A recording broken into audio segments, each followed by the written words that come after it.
शनिवार के दिन जो पीपल के वृक्ष में सरसों के तेल का दीप लगाता है उसको शनि कभी परेशान नहीं करता। एक बात हमेशा ध्यान रखिएगा, मान लो अगर कोई भारी रोग ऐसा शनि महाराज के कारण हो गया हो, अच्छे काम करते करते उल्टे हो रहे हैं, होते हैं किसी किसी के साथ में, विपरीत परिस्थितियां आ जाती है, अच्छा करने जाओ बुरा हो जाता है, अच्छा कर्म करने जाओ बुरा हो जाता है। तो पीपल के वृक्ष की जो छाल होती है, छाल देखिए, पीपल के वृक्ष में जो छाल लगी होती है, उस छाल को घिसकर चंदन बनाकर भगवान शंकर का स्नान कराकर, अभिषेक कराकर, पूजन कराने के बाद में पिपलेश्वर महादेव का नाम लेकर, कौन से महादेव? पिपलेश्वर महादेव का नाम लेकर वो जो घिसी हुई छाल होती है उस छाल का तिलक भगवान शंकर को लगा लो और उसी का थोड़ा सा भाग अपने कंठ पर, मस्तक पर लगाना प्रारंभ कर दो। धीरे धीरे जो विपरीत दशा है वो सुधरना प्रारंभ हो जाती है। पर नाम याद रखना, पिपलेश्वर, जम के बोलिए पिपलेश्वर महादेव। नरेंद्र ने बोला, लक्ष्मी आज शनिवार का दिन है जिस दिन अपन इस दरिद्रता से मिलने के लिए पीपल के पेड़ के नीचे आए हैं। हिंदू धर्म में ये दिन पीपल के वृक्ष के लिए पूजनीय होगा। जो भी शनिवार के दिन पीपल के वृक्ष की पूजन करेगा, दूध चढ़ाएगा या मिष्ठान का भोग लगाएगा, लक्ष्मी और नारायण उसके घर में प्रवेश कर जाएगा। लक्ष्मी और नारायण उसके घर में प्रवेश करेगा, इसलिए नियम बनाया। कौन से दिन का? आज भी नियम है, जिसको ढैया लगा हो, 7.5 लगा हो, जिसको ढैया 7.5 आदिक शनि परेशान कर रहा हो, एक काजल की डिब्बी ले लो, 21 बार उतारो। जहां जंगल में, वन में, किसी बगीचे में कोई नहीं हो, किसी भी पेड़ के नीचे इतना खड्डा करके काजल की डिब्बी को काशी विश्वनाथ का नाम लेकर दबा दो और मिट्टी डाल दो। जिंदगी में कभी शनि परेशान नहीं कर सकता, कभी भी, पूरे जीवन में कभी शनि परेशान नहीं कर। इसलिए कहते हैं दुनिया को शनि लगे और शनि को शंकर लगे। शनि को सारे नगर के लोग काशी चले। काशी जानते हो ना, अभिमुक्त नगरी काशी, मोक्ष नगरी काशी। माता पार्वती जी ने शिव जी से केवल 2 वर मांगे थे, केवल 2 वर माता पार्वती ने मांगे शंकर भगवान से। पहला वर माता पार्वती ने शिव जी से मांगा था, भोलेनाथ वर दीजिए कि जिस पति पत्नी में आपस में झगड़ा हो उसमें प्रेम बढ़े। भगवान शिव ने कहा तथास्तु। आज भी नियम है, पति और पत्नी अगर आपस में झगड़ा करते हैं तो उनमें प्रेम बढ़ता है। तुम देखना, अच्छा प्रैक्टिकल करके देखना। पति झगड़ा करके चले जाए ऑफिस, दुकान, तो वहां से आते से ही पूछेगा, क्यों रे तेरी मम्मी कहाँ है? तुरंत पूछे। इतना झगड़ा करके गया है तो पूछे ही मत ही तो कि पत्नी कहाँ है, पर आते से ही पूछेगा कहाँ है। और माता पार्वती ने दूसरा वर मांगा, भोलेनाथ जी वर दीजिए कि काशी में जो मरेगा उसको गुरु मंत्र आपको देना पड़ेगा। शंकर भगवान ने कहा, पार्वती कैसी मूर्खों की तरह बात करती है, काशी में मरने वाले को गुरु मंत्र मैं दूं, ये कैसे हो सकता, कैसे होगा? ये हो नहीं सकता, ये कभी नहीं होगा। पार्वती जी बोली, जिद पे अड़ गई माता पार्वती ने। भोजन करना बंद कर दिया, पानी पीना बंद कर दिया, कुछ ग्रहण ही नहीं करती माता पार्वती। शिव जी को लगा कि ये प्राणों को त्याग देगी। शंकर भगवान ने कहा, पार्वती मैं तुझे वर देता हूं कि काशी में मरने वाले को गुरु मंत्र मैं दूंगा। पार्वती ने कहा, मुझे कैसे मालूम पड़ेगा कि आपने गुरु मंत्र दिया, तो तू बता क्या करना है। पार्वती जी ने कहा, प्रभु आपसे वर मांगती हूं कि काशी में मरने वाले के सीधे कान में आप गुरु मंत्र देना और कान को मोड़ देना, तो मैं समझ जाऊंगी कि काशी में मरने वाले को आपने गुरु मंत्र दे दिया। शंकर जी ने कहा तथास्तु। तो आज भी प्रमाण है काशी में मरने वाले का सीधा कान अपने आप टेढ़ा हो जाता है। आज भी प्रमाण, जिसके काशी में प्राण छूटते हैं उसका सीधा कान अपने आप टेढ़ा हो जाता है, अपने आप। पहले हमको भी विश्वास नहीं हुआ था कि शिव पुराण में ऐसा लिखा है, ऐसा होता है क्या। जब हम काशी में महेश्वरी भवन में कथा करने के लिए गए तो सब पूरी मंडली को लेकर हमने कहा चलो आज शिव महापुराण में लिखा है कि काशी में मरने वाले का सीधा कान टेढ़ा हो जाता है, चल कर देखें। पहुँचे मणिकर्णिका के घाट पर, भारत की भूमि के सबसे ज्यादा मुर्दे वहीं जलते हैं। अपने यहाँ गाड़ी ओवरटेक करती है, वहां मुर्दे ओवरटेक करते हैं, लोग मुर्दा लेके भागते हैं। मणिकर्णिका का घाट, लाइन लगी मुर्दों की, परिवार के लोग बैठे। हमने एक मुर्दे वाले से पूछा भैया हमको इनका मुंह देखना है। कि देख लो। हमने कपड़ा हटा के देखा मुंह, तो उसका तो कान सीधा था। हमने कहा बताओ, पोथी में तो लिखा है कि काशी में मरने वाले का सीधा कान टेढ़ा हो जाए, यहाँ तो सीधा है। और आगे गए, हमने कहा हो सकता है कुछ गड़बड़ हो। आगे गए तो उसका भी कान सीधा, और आगे गए उसका कान टेढ़ा, फिर आगे गए तो उसका सीधा, फिर आगे वाले का फिर कान टेढ़ा। हम तो चक्कर में पड़ गए, किसी का सीधा किसी का टेढ़ा। हमने पूछा भैया ये मुर्दा कहाँ का है, तो क्या यहाँ से 40 किलोमीटर दूर का। और जिसका कान टेढ़ा था उसका पूछा ये मुर्दा कहाँ का है, तो क्या काशी की वो कॉलोनी का। समझ में आ गया कि काशी में मरने वाले का सीधा कान टेढ़ा हो जाता है, दूर मरने वाले का नहीं। ऐसा कोई है? 33 करोड़ देवी देवता में कोई देवता ऐसा नहीं कि मनुष्य के कान में आकर गुरु मंत्र दे दे, पर एक है मेरा काशी विश्वनाथ जो कि गुरु मंत्र भी प्रदान कर देता है। गुरु मंत्र।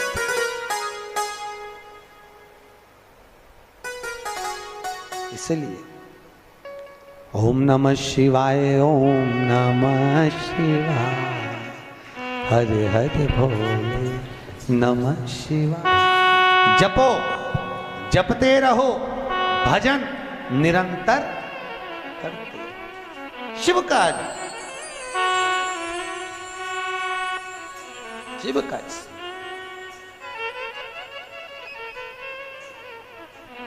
भगवान की भक्ति को धारण कर।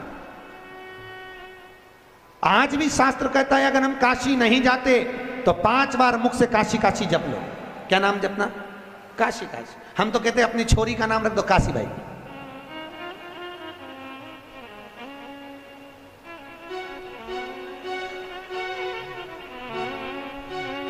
काहे तू गलत काहे का नाम दे दो काशी।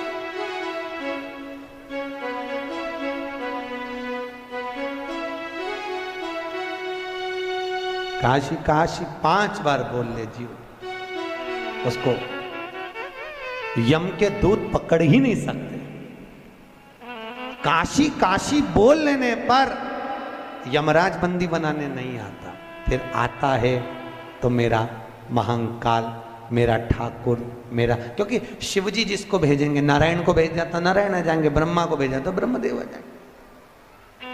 ये तो अपनी मर्जी है, अपन को 4 व्हीलर में जाना है कि 2 व्हीलर में जाना है। ऐसे तो यमराज भी आता है ब्लैक कलर की स्कॉर्पियो पे,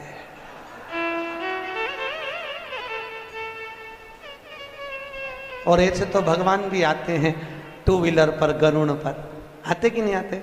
अब मन अपना, अच्छा ईमानदारी से बोलो तो 4 व्हीलर में बैठने में मजा आता है कि 2 व्हीलर पे? सत्य बोलना है। 2 व्हीलर पे क्यों? 4 व्हीलर में पति इधर पत्नी इधर, 2 व्हीलर पे 2 व्हीलर। इसलिए भगवान से कहते रहा करो भगवान कृपा करना, हमारे लिए 4 व्हीलर मत भेजना, हमारे लिए तो हमारा ठाकुर, हमारा काशी विश्वनाथ नारायण को भेजे। जब वो गरुड़ पर चढ़कर आए, जैसे लक्ष्मी पीछे से बैया डालकर बैठे, ऐसे मैं नारायण के बैया डालूं और उड़कर सीधे चले जाऊं। ऐसी करुणा नहीं। अगर 4 व्हीलर पे जाना हो, ब्लैक कलर की स्कॉर्पियो पे, तो मर्जी तुम्हारी, मन तुम्हारा।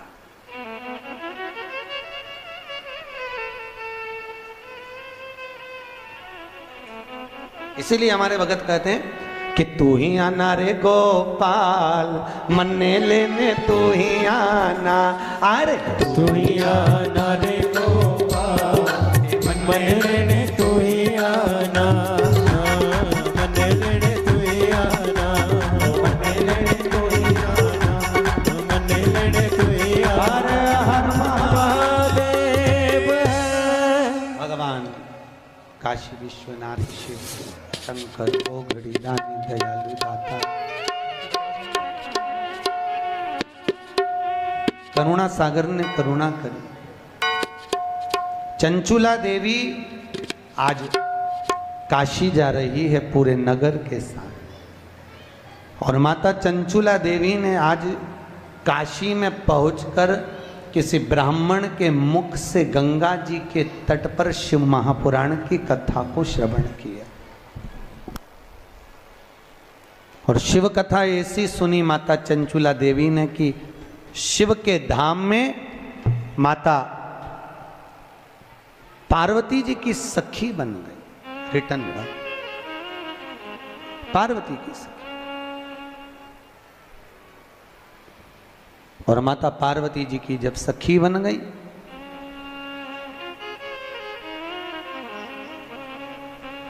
चंचुला देवी की आंख में आज आंसू है।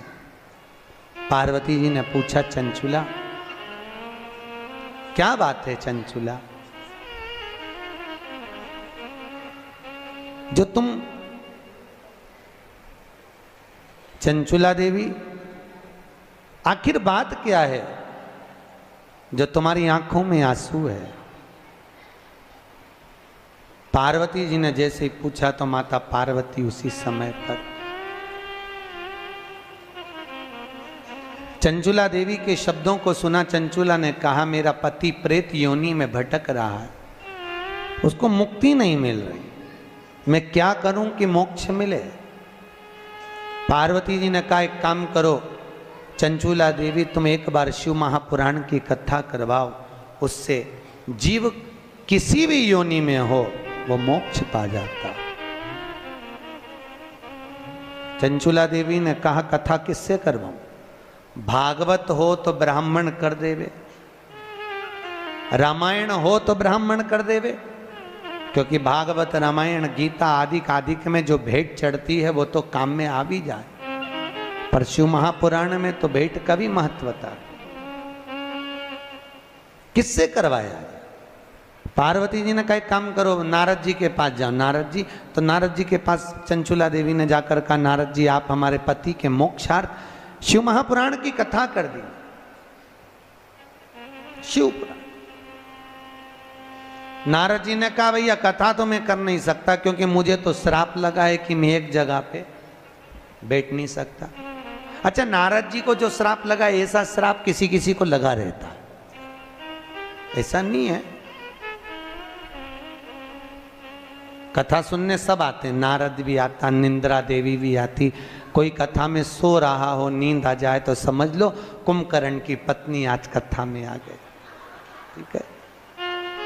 और कोई कोई व्यक्ति फिर आए फिर जाए, फिर आए फिर जाए, फिर आए फिर जाए, समझ लो उसमें नारद भरा गया है, क्योंकि नारद को श्राप लगा, एक जगह नहीं बैठ सकता।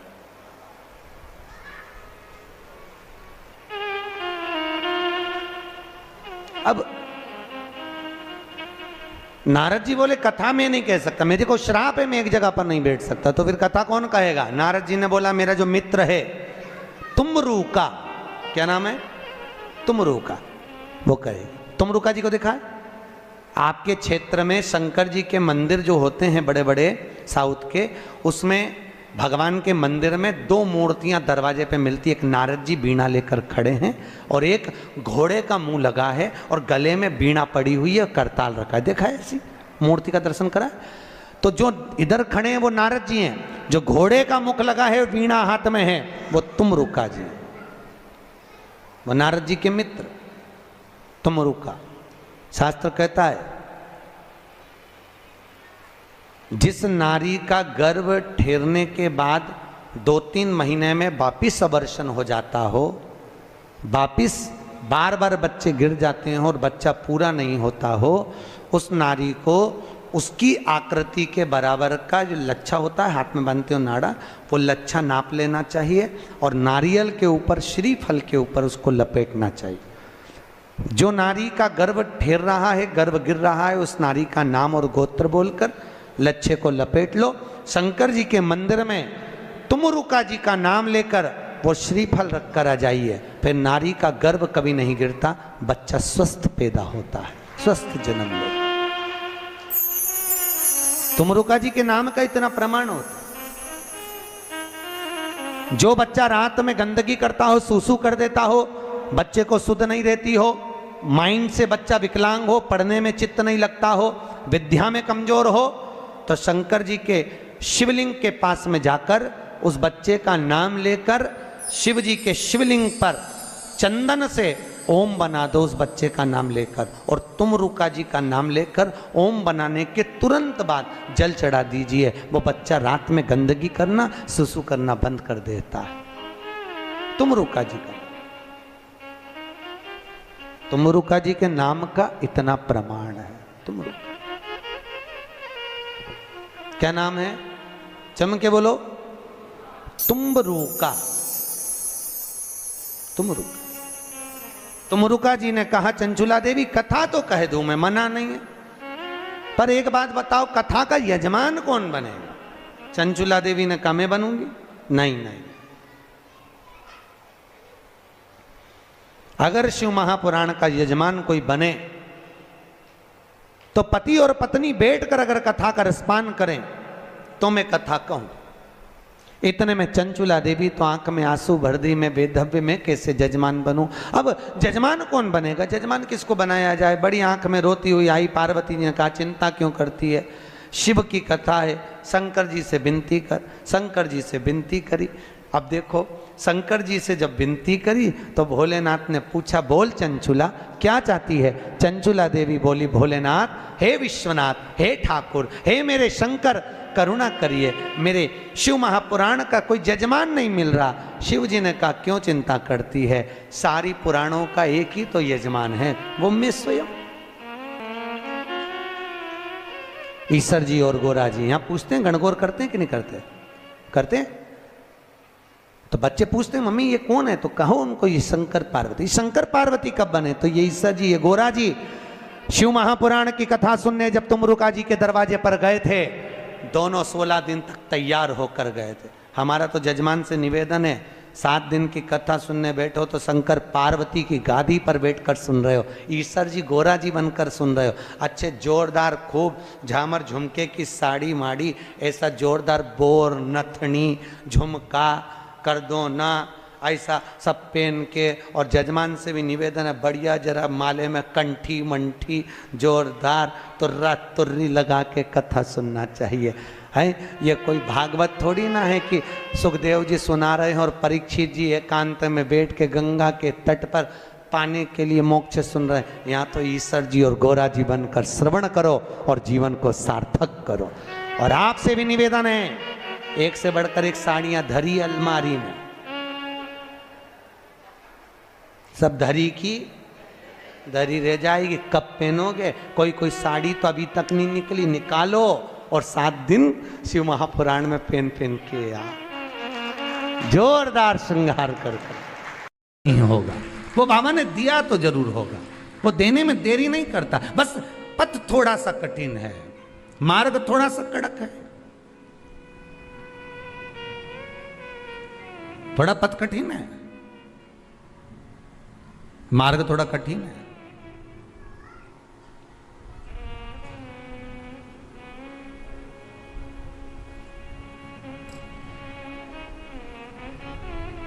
ये मार्ग जो कठिन है, बड़ा कठिन मार्ग, बड़ा कठिन, और इस मार्ग को ही तो सरल करना है, इस मार्ग को ही तो सहज करना है।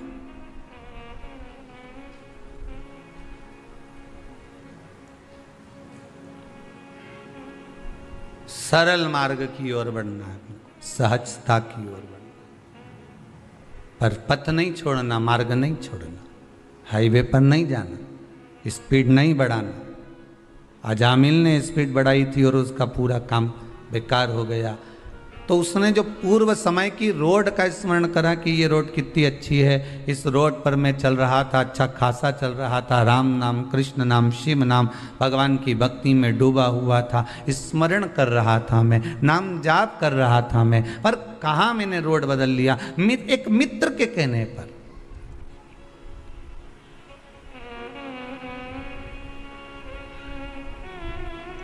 एक कौवे की एक हंस से दोस्ती हो गई,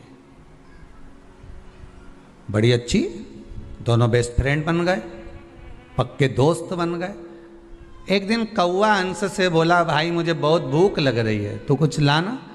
अब हंस गया तो मोती उठा कर ले आया, क्योंकि हंस तो मोती चुगता था। ले ये मोती ले। कौवे ने जैसे ही अपनी चोंच में मोती को लिया तो कौवे की चोंच ही टूट गई। कौवा पूछा, तू खाता कैसे होगा रे इसको, मोती कैसे चुगता होगा? हंस बोला, सीधी सी बात है, लाओ। हंस ने मोती लिया, मुख में लिया, पेट में डाला। ओ कौवा बोला, हम तो नहीं खा सकते दादा, हमारे बस की बात नहीं है। इस शिव महापुराण रूपी मोती को चुगना कौओं के बस की बात नहीं है। बहुत सारे कौवे हैं अभी भी जो नहीं चुग पा रहे।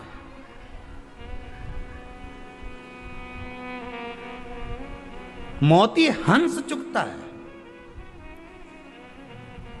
कौवा नहीं चुग सकता।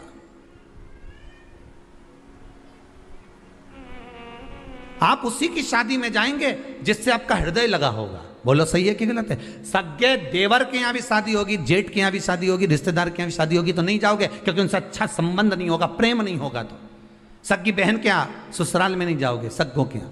और अगर किसी पराये की भी शादी है और उससे अगर प्रेम है तो तुम पहले उसके यहां जाओगे। शंकर की कथा में 2 बजे से 5 बजे तक आस्था चैनल के सामने फेसबुक, यूट्यूब पर जो कथा सुन रहे हो, बस तुम और वो शादी में जाने वाला एक बराबर है। तुम्हारा संबंध शंकर से है, इसलिए तुम कथा सुनते हो। जिसका संबंध ही नहीं होगा तो वो कथा में कहां से चले जाएगा? उसका मन कथा में कहां से पहुंच जाएगा? उसकी चित्तवृत्ति कथा में कहां से चली जाएगी? क्योंकि वो कथा में जुड़े, उससे उसका संबंध है ही नहीं, वो जुड़ ही नहीं पाता, पहुंच ही नहीं पाता। ये चित्त, ये मन, ये हृदय जब हमारा जा रहा है भगवान की कथा में, भगवान के चरणारविंद में, तो ये विश्वास मानकर चलना कि तुम्हारी चित्तवृत्ति भगवान में क्यों जा रही है, क्योंकि भगवान आपका। ये चित्तवृत्ति आप मानकर चलिए कि भगवान आपका स्नेह, भगवान आपको चाहता है कि ये मेरे सत्संग में जुड़े, मेरे स्मरण में जुड़े, मेरे भजन में जुड़े।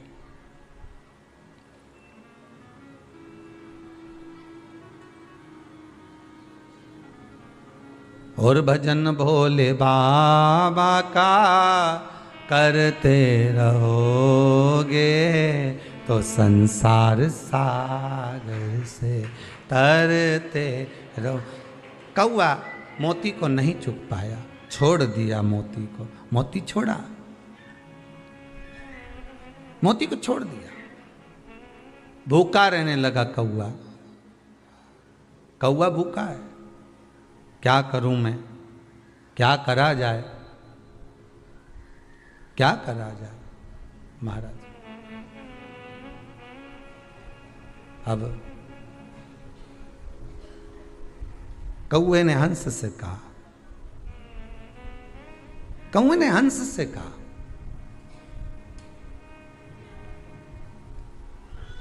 हे हंस, अभी तक आप यहां थे, अभी तक आप यहां थे, अब एक काम करिए। कौवा कहता है, हंस अब आप हमारे यहां चलिए, वहां पर मेहमानी करेंगे, वहां चलो हमारे पास में, वहां चलो हमारे साथ में।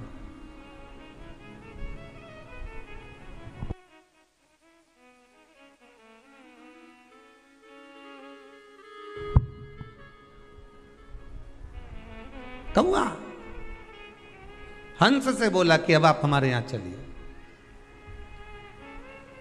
और जब आप हमारे यहां चलेंगे, जब आप हमारे यहाँ पहुँचेंगे तो हम आपकी खातिर करेंगे, हम आपका आदर करेंगे, हम आपका सम्मान करेंगे, हम आपका सत्कार करेंगे। चलो हमारे साथ, ठीक है।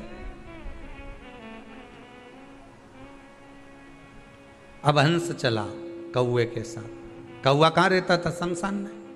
बड़ के पेड़ पे बैठ गया, बट वृक्ष के ऊपर। अब जैसे ही बट वृक्ष के ऊपर बैठा और इतने में हंस बोला मुझे भूख लग रही है। कौवा गया अब भी लाता हूं। मांस पड़ा हुआ था, कौवे ने उठाया, ला कर दिया। हंस बोला मैं नहीं खा सकता ये, दादा तू ही खा, मेरे बस का नहीं है। दोनों बात कर रहे थे, नीचे एक राजकुमार बैठा हुआ था, उसके ऊपर कौवे की चोंच से वो मांस नीचे गिर गया। राजकुमार को क्रोध आ गया, बहुत तेज क्रोध राजकुमार को आया। राजकुमार ने उठाया अपना धनुष और बाण और तुरंत निशाना साधा। जैसे ही बाण छूटा, कौवा भाग गया, हंस को लग गया, हंस नीचे गिर गया, हंस नीचे गिरा। राजकुमार ने आकर कहा, हंस देव मैंने तो कौवे को बाण मारा था, चोट तो कौवे को लगना था, आपको लग गया, क्षमा चाहता हूं, आप नीचे गिर गए। हंस कहते हैं गलती आपकी नहीं, गलती मेरी है कि मैंने गलत से संगत कर ली थी, गलत दोस्ती कर ली थी। एक गलत संगत, मेरा मित्र बन गया था कौवा, और उस कौवे की संगत में जब मैं आ गया था तो कौवे की संगत में आने का कारण ये हुआ कि जो बेकार काम करने वाला होता है, जो बेकार कर्म करने वाला होता है, वो बेकार काम करके तो भाग जाता है, पर अच्छा व्यक्ति धरा जाता है। बेकार काम करने वाला मन टिकेगा नहीं।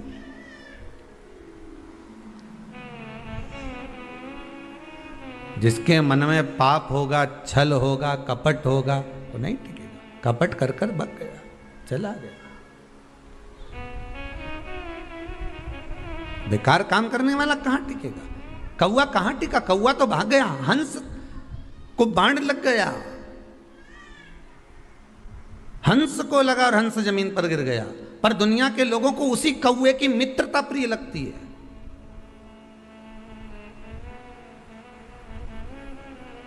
दुनिया के लोगों को वही कौवा प्रिय लगता है। हो इसकी मित्रता श्रेष्ठ है, पर नहीं।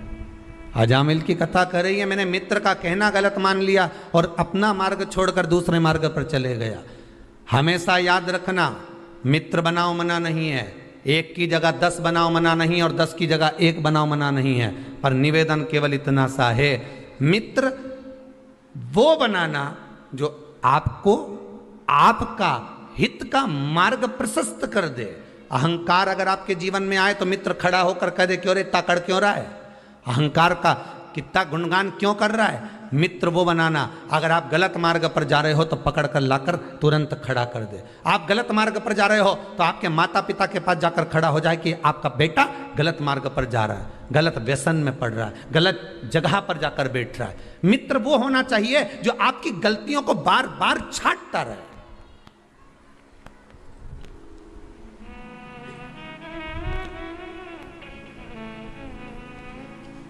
पुत्र क्यों बिगड़ता है? पुत्र बिगड़ने का कारण क्या है? बेटा अगर मदिरा का पान कर रहा है, बेटा अगर मांसाहार कर रहा है, व्यसन कर रहा है, बेटा अगर तंबाकू खा रहा है, कुछ गलत खा पी रहा है, तो उसमें किसी दूसरे का दोष नहीं है, दोष अपना है। दूसरे को दोष मत देना कभी भी, दोष तुम्हारा है। पहली बार गलत काम करके आया था, उसी दिन मां मुख पर 2 धर के देती, पूरे तन के कपड़े उतार देती, नग्न अवस्था में ले जाकर बाहर चौराहे पे खड़ा कर देती और वहीं रख रख कर मारती। बेटे की हिम्मत नहीं थी कि दूसरी बार गलती कर देता, पर मां तो आई, गलत काम करके आगे तेरा बाप देखेगा, तेरा पिता देखेगा। मां ने और कम्बल लाकर डाल दिया, रजाई डालकर उसको सुला दिया। जैसे ही मां ने रजाई डालकर सुलाया, बेटे ने सोच लिया कि मेरा पक्ष लेने वाली मेरी मां है, तो बेटे ने भी गलत काम प्रतिदिन करना प्रारंभ कर दिया। जब आप पक्ष नहीं लोगे, गलत काम को सामने प्रकट कर रख दो कि इसने गलत किया है,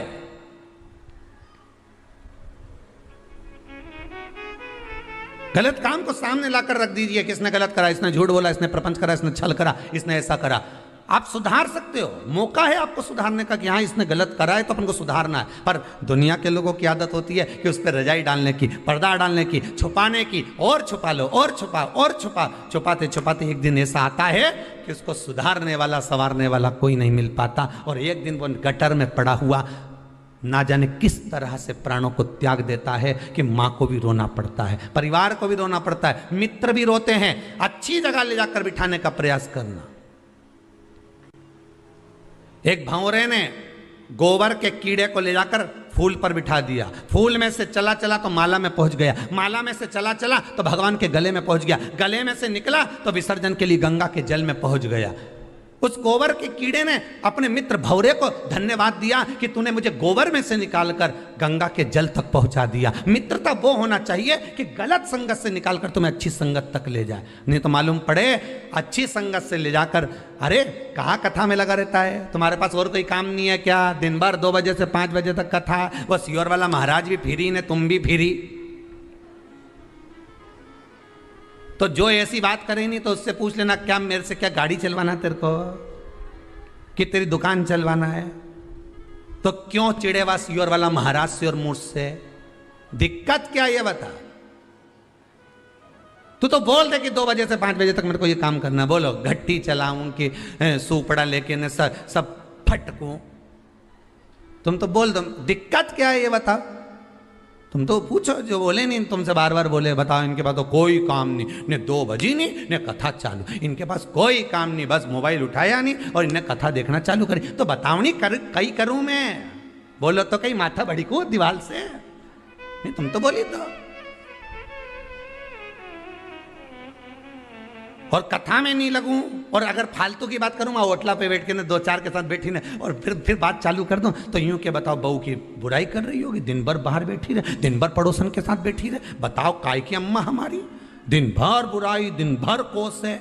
तो इससे तो अच्छा है कि 2 बजे से 5 बजे तक कथा सुन, और 2 से 5 की कथा के चक्कर में पड़ोसन भी नहीं आए, उसको मालूम है कथा में बिठा देगी, 5 बजे तक चाय भी नहीं पिलाएगी, तो वो भी नहीं आया। उसने कहा, और 5 बजे के बाद उसके घर पे वैसे ही पूरा परिवार आ जाए तो वो निकलना पसंद नहीं करे। अभी भगवान ने कितनी अच्छी तुम्हारी दिनचर्या कर दी, सुबह से उठो, काम काज करो, 12-1 बजे तक बढ़िया काम काज करके, भोजन करके, बर्तन सब धो धुआ के ना ओंधा करके, और जैसे ही सोने का समय आए ना 15-20 मिनट ने जो टिकिया, इतना में तो 2 बजे तुरंत गई, चाय बनाई, थोड़ी सी पी, पौना 2 बजे, और चाय वहाँ पी के सब के दे दुआ के, और बढ़िया अपने बढ़िया प्रेम से जहाँ बैठती रोज सोफा पे, पलंग पे, जहां भी बैठे, गादी पे, चद्दर पे, जहां बैठे, मैं आराम से टिक टुका के बैठ के, और रिमोट लेके ने एसी चालू करे ने किसी के जैसे गोली मारी रही हो तुरंत।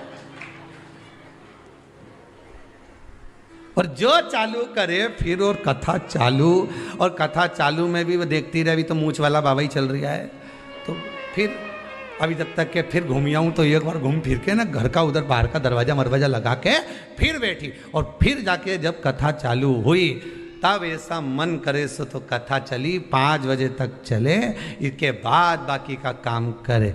मन चित्त वृत्ति सब लग गई, ऐसी लगी कि अब छूटे नहीं महाराज। अब तो जो लगन लगी है, एक बार उससे लग गई तो अब छूटना नहीं चाहिए साहब। अब तुम शंकर के हो गए, शंकर तुम्हारा हो गया, अब क्या सोचना, क्या विचार करना उसका।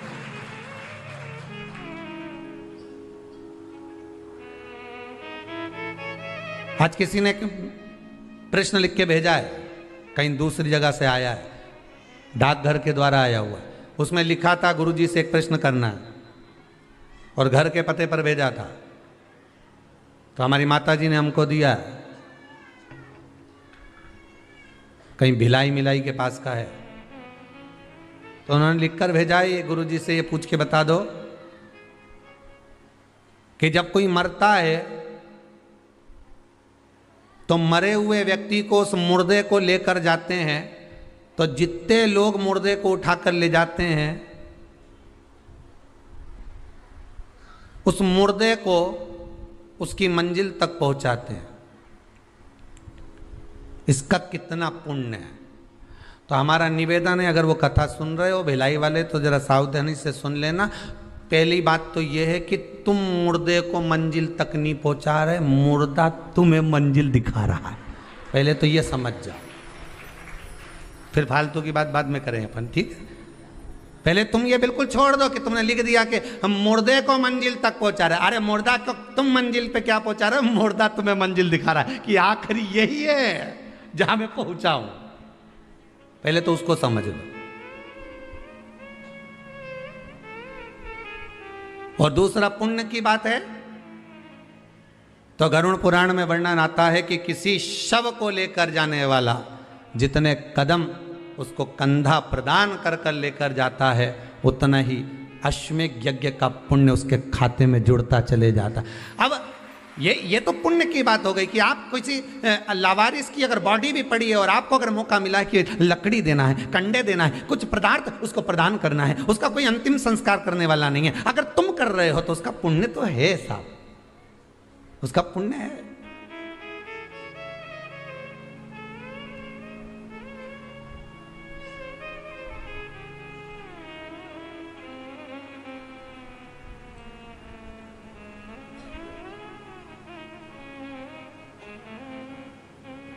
एक मेडिकल वाले के पास में एक फूल की दुकान थी। उज्जैन की घटना,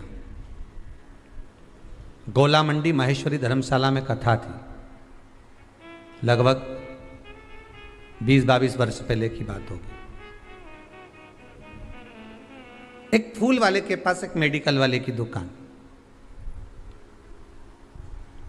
और फिर पास में वहाँ पर कुछ बहुत सारे कपड़ों की दुकान थी, वहाँ गद्दे वद्दे रखे हुए थे बहुत सारे, जो उज्जैन वाले होंगे वो तो जानते होंगे, ठीक है।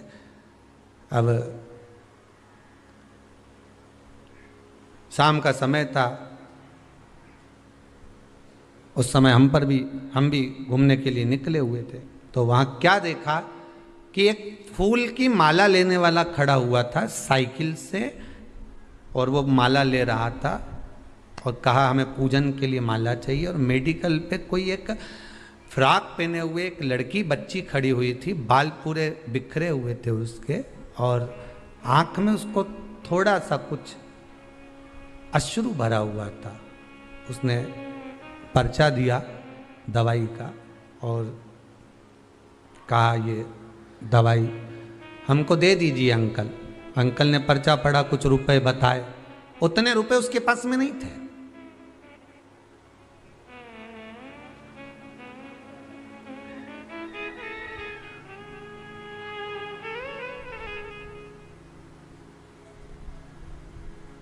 उतना रुपया उनके पास नहीं था। फूल की जो माला ले रहा था, उसने उस बच्चे, बिल्कुल पास में दुकान, उसने उस बच्ची का, मेडिकल वाले का शब्द सुना तो उस साइकिल को रख कर माला वहीं पर छोड़ दी और उसने जेब में से निकालकर उस बच्ची की मेडिकल में जो दवाई में पैसा कम पड़ रहा था वो दे दिया। फूल वाले ने कहा सर आप ये माला नहीं लेंगे भगवान को चढ़ाने की, तुमने उसको पैसे दे दिए। तो कहा बस आज माला मेरे महंकाल को चढ़ गई, वो इधर से चढ़ी चाहे इधर से चढ़ी पर चढ़ गई। पुण्य कैसे भी करना है, ये जरूरी नहीं, फिर निवेदन करूंगा, ये जरूरी नहीं है कि आप फूल बंगला बनाओगे तब भगवान प्रसन्न होगा। आप दिल को बंगला बना लो, मेरा भगवान प्रसन्न हो जाएगा। मन को तो बना कर देखो, मन बना ही नहीं पा रहे।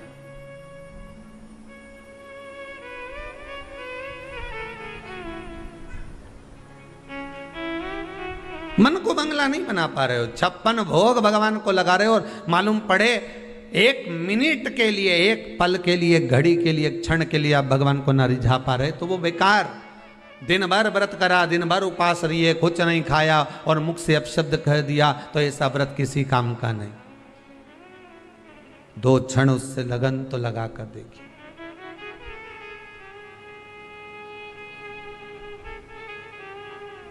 दो क्षण उसको अपना बनाकर तो देखिए।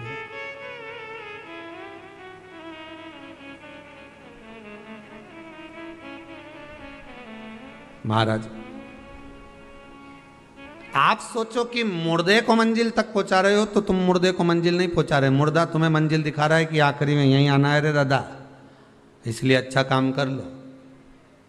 मैं भी आ गया, बहुत अकड़ता था, कल्ला ठट होके आया हूं। मुर्दा कह रहा, मुर्दे से सीखो तो सही कि कितनी सीख देता है वो मरा हुआ मुर्दा भी, वो गया हुआ जीव भी कितनी सीख दे रहा है कि कल्ला हो गया अकड़ के।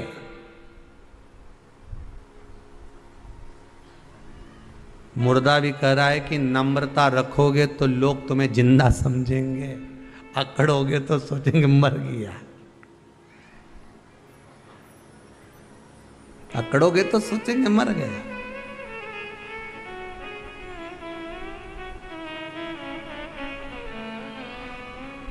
महाराज पुण्य बहुत है, अपार पुण्य, अपार अपार पुण्य, पुण्य की कोई कमी नहीं। ये जरूरी नहीं है कि आप भंडारा करोगे तभी भगवान प्रसन्न होगा, नहीं भाई। आपने हृदय में सोच लिया ना कि मेरे मन में भी एक भाव है, भगवान बस पूरा कर दे, एक बार मेरा मन का मनोरथ पूर्ण हो जाए, भगवान से निवेदन है, फिर क्यों ना मैं भी आजीवन भोजन भंडारे का सदस्य बन जाऊं। आपने इतना सोच लिया ना, आपके मन में आ गया ना, तो समझ लो भंडारा हो गया, भगवान उसको स्वीकार कर लिया, भगवान उसको पूर्ण कर देगा। अब भगवान जब तुमको धन दे तो पहला काम आपको यही करना है कि मैं भी आजीवन भोजन भंडारे का सदस्य बनूं, मैं भी वहां जाकर दान करूं, मैं भी ऐसा पुण्य करूं, मैं भी ऐसा सत्कर्म। ये आपकी चित्तवृत्ति में आ जाएगा, आपके मन में आ जाएगा।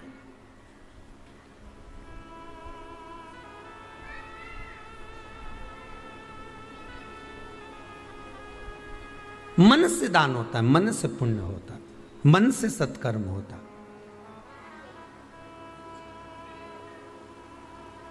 मन से शिव नाम लिया है तो शंकर मिला है। अकाल मृत्यु वो मरे जो काम करे चंडाल का, काल उसका क्या बिगाड़े जो भक्त हो महाकाल का। अगर दिल से आप पुकारोगे शंकर को तो शंकर दूर नहीं, शंकर वैकुंठ में नहीं है, मेरे शिव ब्रह्मलोक में नहीं है, मेरे शंकर तो ये मृत्यु लोक में है, और यहीं की यहीं बाजू में।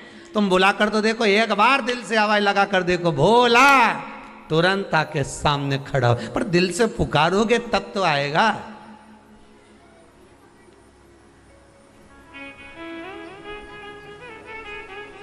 दिल से पुकारो।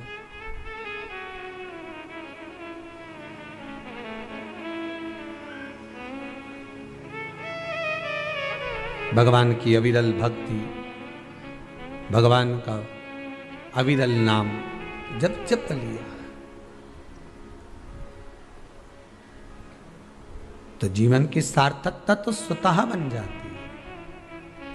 अजामिल मार्ग भटक गया था, वैश्या के चक्कर में पड़ गया था।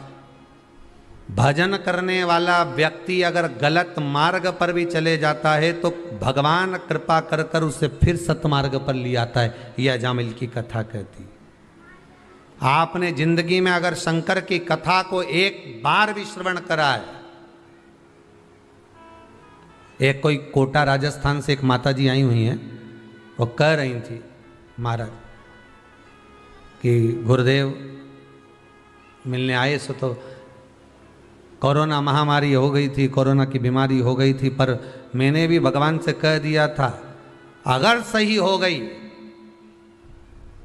कितनी कथा बोली, 21 कथा श्रवण करूंगी।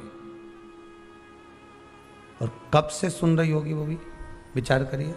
21 कथा श्रवण कर सो तो, और 22वीं कथा में बाबा ने मुझे यहां दर्शन करने बुला लिया। ये शिव की कृपा। वो बैठी भी होगी कहीं ना कहीं होगी। अच्छा वो पीछे है। हो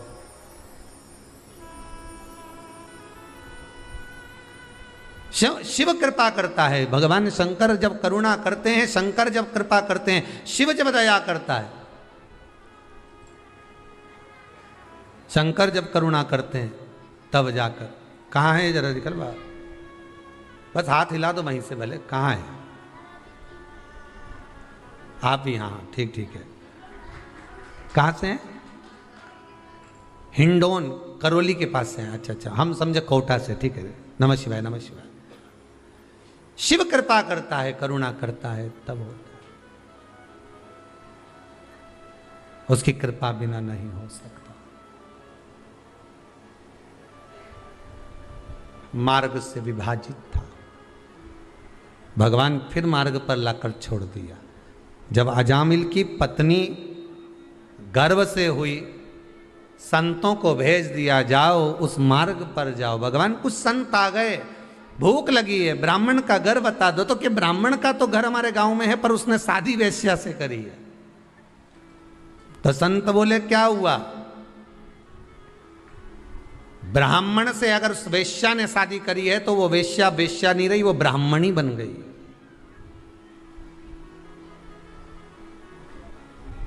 हम उनके यहां जाएंगे, भोजन पाएंगे। निवेदन करा,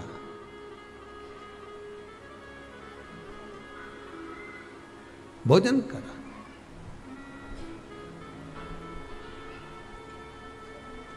अब जब भोजन किया, तब दरवाजे पर जब पहुंचे, आवाज लगाई हमें भोजन करना है। तो क्या महाराज आपको मालूम है मैंने वेश्या से शादी करी? भले करी हो, तुम्हारे यहाँ रह रही ना, ब्राह्मण के साथ रह रही ना, तो ब्राह्मणी तो हो गई ना विवाह करने के बाद। तो आप एक काम करो, भोजन बनवाइए। आप वेश्या के हाथ का भोजन कर लोगे? हाँ, आप भोजन बनवा। उन्होंने भोजन बनवाया, पर एक निवेदन है, मेरे पास में देने के लिए दक्षिणा नहीं है। तो संत बोले हमें दक्षिणा की जरूरत भी नहीं है, तुम तो भोजन कराओ। उन्होंने भोजन बनवाया, संतों को भोजन कराया। संतों ने भरपेट भोजन करा, खूब जोरदार करा। करने के बाद सारे संत बैठे रहिए। तो अजामिल बोले अब उठो। तो संत बोले काय को उठे, दक्षिणा तो दो। संत ब्राह्मण साधु सन्यासी तपस्वी साधक उपासक भोजन करे आपके दरवाजे पर, तो खाली कैसे जा सकता है? दक्षिणा तो दो। अजामिल बोले मैंने पहले ही मना करा था, मेरे पास देने के लिए कुछ नहीं है, और तुम अकड़ गए यहीं पर, मैं दक्षिणा नहीं दे सकता। दक्षिणा मत दो, पर हम जो मांग रहे हैं वो तो तुम मांगोगे, हमें मालूम है तुम कितना मांगोगे, हमारे पास कुछ नहीं। इतने में संत बोले बस इतना सा मांग रहे हैं कि तेरी पत्नी गर्भ से है, इसके गर्भ में जो संतान है उसका नाम जब तू जन्म ले ले वो संतान, तो उसका नाम नारायण रख दे। बस इतना से तो मांग रहा है, केवल नारायण नाम रख दे, बस बहुत है इतना। तो इतने में तो अंदर से ब्राह्मणी आ गई, और ब्राह्मणी ना कर का उसमें कौन सी बड़ी बात है? बच्चे का नाम तो रखेंगे ना, कुछ भी रखेंगे तो उसकी जगह नारायण रख देंगे, दे दो दक्षिणा। दक्षिणा में दे दिया कि बेटे का नाम नारायण रखेंगे। कितनी बड़ी दक्षिणा, जरा विचार कर लो कि बच्चे का नाम नारायण धर दिया, अब वो नारायण दूध पी ले, नारायण भोजन कर ले, नारायण खाना खा ले, नारायण ये कर ले, नारायण वो कर ले। अब पहला का जमाना में भगवान का नाम इसलिए रखते थे कि भगवान का नाम जपेगा तो पार उतर जाएगा। और कहीं का व्यक्ति अगर द्वेष रखेगा, बैर रखेगा, गाली देगा और नारायण को देवे, तो फिर इसके लगेगी। नाम किसका है? नारायण का। अब शब्द कहेगा तो नारायण को, तो नारायण निपटे, तो नारायण निपटे। प्रेम रखेगा तो नारायण से, द्वेष होगा तो नारायण से। नारायण नारायण नारायण नारायण नारायण नारायण चलता है। और एक आज का समय, अजामिल नारायण को नाम लेते लेते लेते लेते अंत में जब यमदूत दिखे, घबरा गया, पुत्र नारायण को बुलाया तो वो नारायण आ गया। ये अजामिल की कथा भागवत की है, वैसा ही चरित्र हमारा है। हम कितना नाम भगवान का, हमारे यहाँ तो बच्चा जन्म लेता तो हम पहले विचार करते हैं, सबसे पहले तो गूगल पे सर्च करेंगे नाम क्या रखेंगे, और पहले तो बच्चा पैदा ही नहीं हुआ उससे पहले उसका नाम छाट लेते हैं। दो पति पत्नी आपस में चौराहे पर झगड़ रहे थे, बीच मार्ग पे, बीच रोड पे झगड़ रहे हैं। पति कह रहा है इसको डॉक्टर बनाऊंगा, पत्नी बोली इंजीनियर बनाऊंगी। दोनों झगड़ा कर रहे हैं, इतने झगड़ लिए कि आगे पीछे चल रहा है। आगे जाके फिर झगड़ लिए।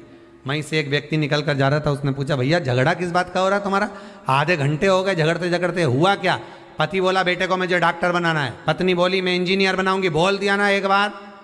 तो इतने में जो व्यक्ति बीच में था उसने कहा एक काम करो, बेटे को बुला लो, उससे पूछ लो कि वो डॉक्टर बनेगा कि इंजीनियर बनेगा। इतने में पति पत्नी बोले अभी तो वो पैदा ही नहीं हुआ है, अभी तो माता के गर्भ में है, वो पैदा होगा तब हम पूछेंगे। आया ही नहीं और झगड़ा प्रारंभ।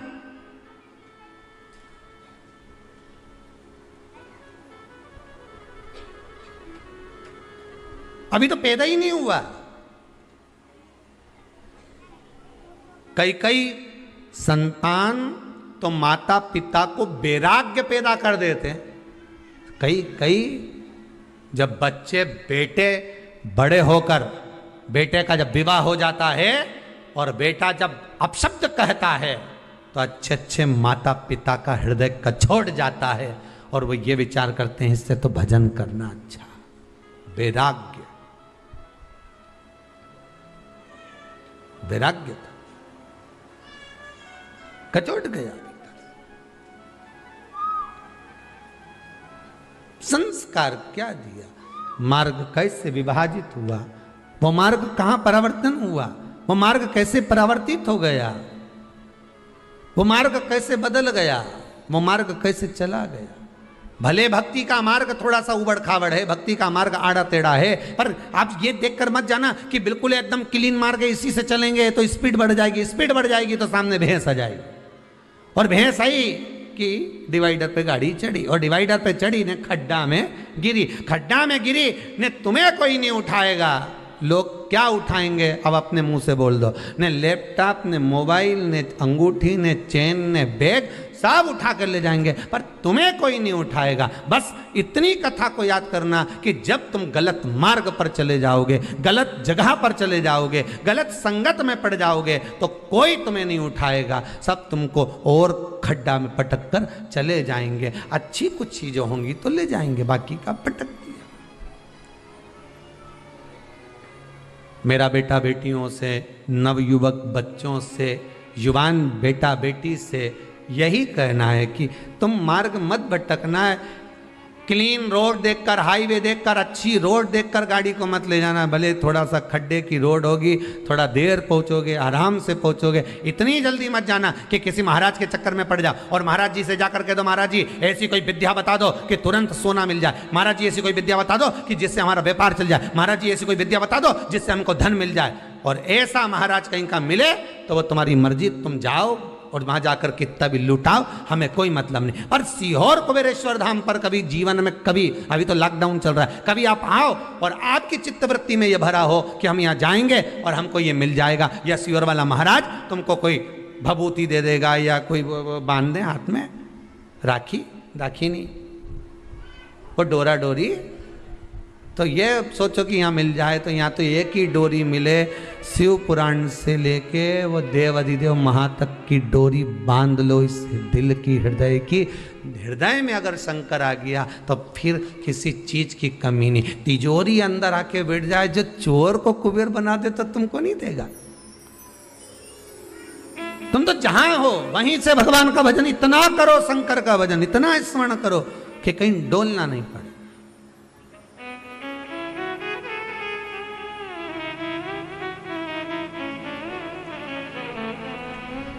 शंभु शरणे पड़ी, मांगू घड़ी रे घड़ी, दुख काटो दया करी न दर्शन आपो। बाबा से आप निवेदन प्रतिदिन करो, रोज आप व्रत करें ना करें पर भगवान से निवेदन जरूर करें कि बाबा दुख आपको काटना है। मुझे लगता था कि मेरा दुख है, मुझे लगता था कि दुनिया के लोग मुझे तकलीफ दे रहे हैं, पर मुझे नहीं, तू मेरे दिल में बसता है, तकलीफ तुझे दे रहा है।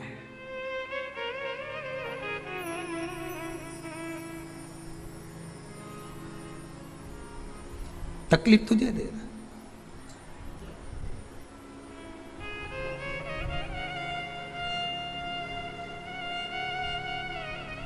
बड़ा ओघड़ी, बड़ा दयालु, बड़ा सहज। मुझे लगता था कि लोग मुझे तकलीफ दे रहे हैं, मुझे लगता है कि लोग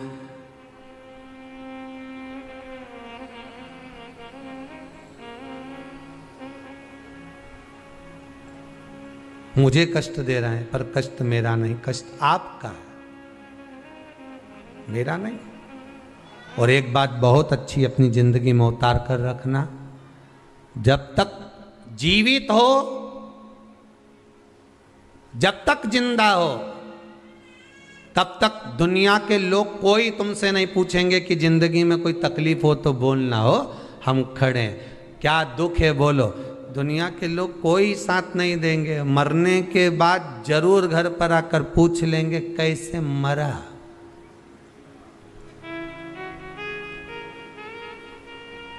तो इनको बता देना रात के मक्का की रोटी खाई थी कड़ी के साथ, खूब जोरदार थे, खूब अच्छे से बात कर रहे थे, खूब बढ़िया थे, बोल चाले भी अच्छे। रात्रि के वॉशरूम भी गए एक बार। इसके बाद में जब आके सोए, मेरे से कहा पानी पिला दे, मैंने पानी पिलाया, पर इसके बाद नहीं मालूम कब चले गया। इसके बाद अब इनके बताया, दो चार और आ गए मोहल्ले के, वो तो दिन भर आए जाए।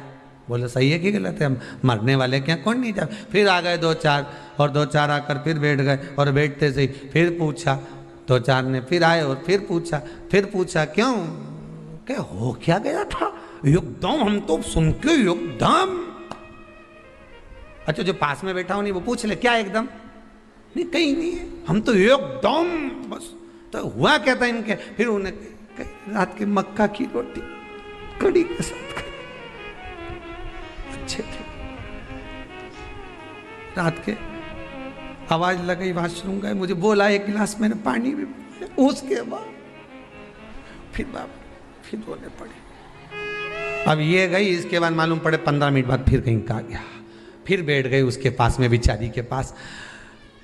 हम काका जी तो अभी दिखा था, हमने तो अभी 2 दिन पहले बढ़िया राम राम सीताराम हुई, फिर ने मालूम पड़ा काका जी हुआ क्या था, कहीं नहीं मक्का की रोटी। तो एक काम करो, नहीं है बार बार मुंडा से बोलने से अच्छा एक सीडी भरवा लो।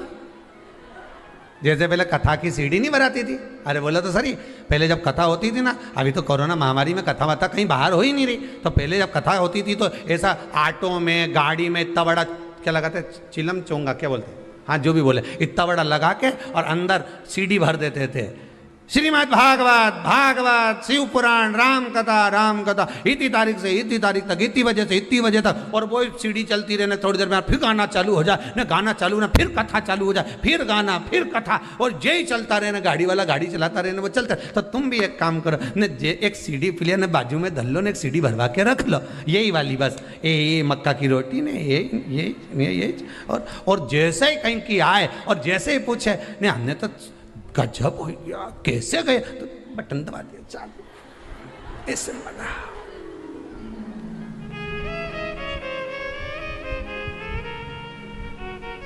अरे जितने आए यही के गए, पूछ के चले गए। जब मरा था सूचना सबको मिल गई थी कि ऐसे मरा था, पर बार बार क्यों पूछ रहे हो। अगर किसी के मृत्यु वाले घर में जाना है तो गरुड़ पुराण सुनकर या पढ़कर जाओ। लिखा है 10 दिन तक जीवात्मा उसकी घर की अटारी पर रहती है।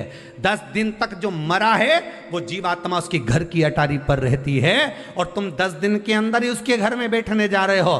तो ये मत पूछो कि मरा कैसे, वहां जाकर थोड़ी देर बैठो और राम नाम कृष्ण नाम गाओ, जीवात्मा को भी मिलेगी और तुम्हें भी मिलेगी और वह तर जाएगी। पर राम नहीं गाया, मक्का की रोटी खायल से तो गए, राम कहां गए।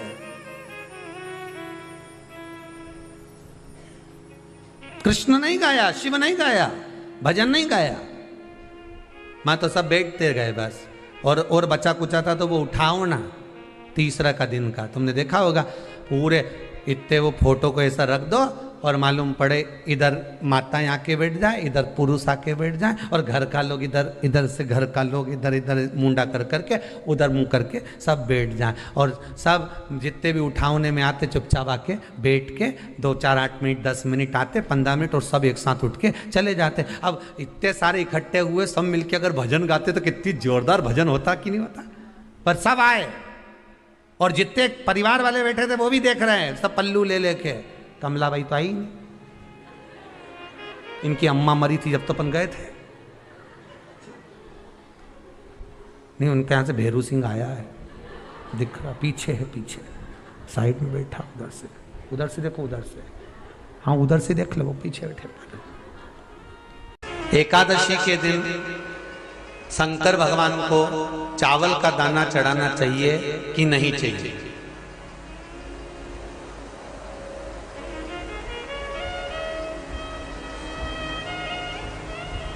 अब बोलो तेरा क्या होगा रे कालिया?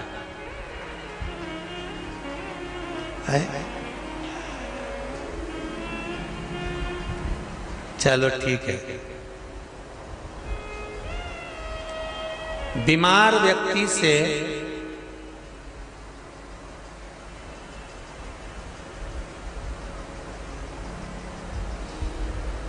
कोई बीमार व्यक्ति है, बहुत रोगीला, उसको बहुत रोग है, शुगर है, बीपी है, थायराइड है, सब कुछ है उसको, और वो रोगीला व्यक्ति जब डॉक्टर के पास जाकर पूछे, डॉक्टर साहब मेरी तबीयत ठीक नहीं रहती है, मैं बहुत कष्ट में रहती हूँ, बहुत तकलीफ है शरीर में, और अभी सावन का महीने का व्रत आ रहा है डॉक्टर साहब, 1 महीना में व्रत करती थी पहले, करूं कि नहीं करूं? तो डॉक्टर साहब क्या बोलेंगे? बोलते जाओ जरा जम के। डॉक्टर बोलेगा कि आप व्रत मत करो। डॉक्टर एक बात कहेंगे, शरीर स्वस्थ रखना है, व्रत बाद में हो जाएगा, अगले वर्ष कर लेना, पर अभी शरीर को सही रखने के लिए दोनों समय अच्छे पेट भरकर सात्विक भोजन करो और अपने शरीर को ठीक करो। सात्विक भोजन, अपने शरीर को, व्रत बाद में भी हो जाए, अगले वर्ष हो जाए।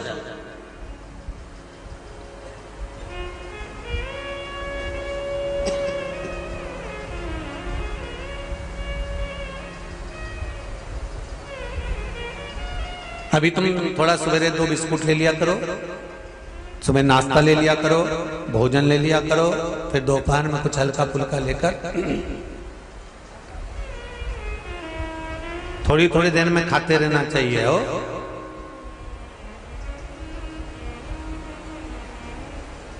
थोड़ा थोड़ा खाओ, थोड़ी थोड़ी देर में खाओ, एक साथ सुरसा जैसे मत निपटा जाए, थोड़ा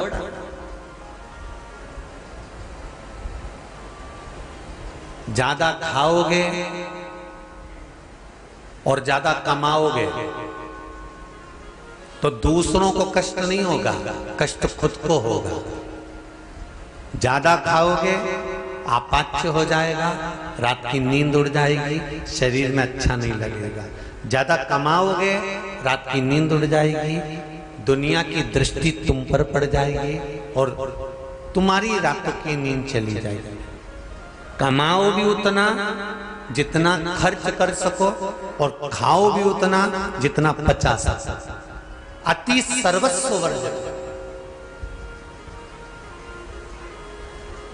डॉक्टर कहेंगे अभी ये तुम्हारा व्रत जो है ना अगले साल कर लेना, इस साल मत करिए, इस साल तो आराम से भोजन वोजन करो तुम लोग, बढ़िया प्रेम से खाओ पियो। तो उसी तरह किसी ने पूछा कि चावल का दाना एकादशी पर भगवान शंकर को चढ़ा सकते हैं? चावल का दाना शंकर जी को चढ़ाते क्यों है, पहले तो वो समझ। बेलपत्री का तो महत्व आपको बार बार बताया कि बेलपत्री शिव जी को क्यों चढ़ाई जाती है, कहीं रोग के लिए, कहीं बीमारी के लिए, कहीं किस कार्य के लिए, कहीं कोई कार्य के लिए, कहीं कोई कार्य के लिए। चावल का दाना अगर हम शंकर भगवान को चढ़ा रहे हैं तो क्यों चढ़ा रहे हैं, उसका कारण क्या है? चावल का दाना शिव को चढ़ाने का केवल एक कारण रहता है कि चावल को अक्षत कहते हैं।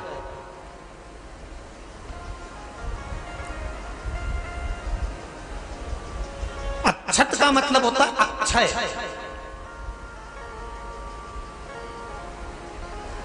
अभी हमारे यहाँ एक तिथि आने वाली है, अक्षय तृतीया।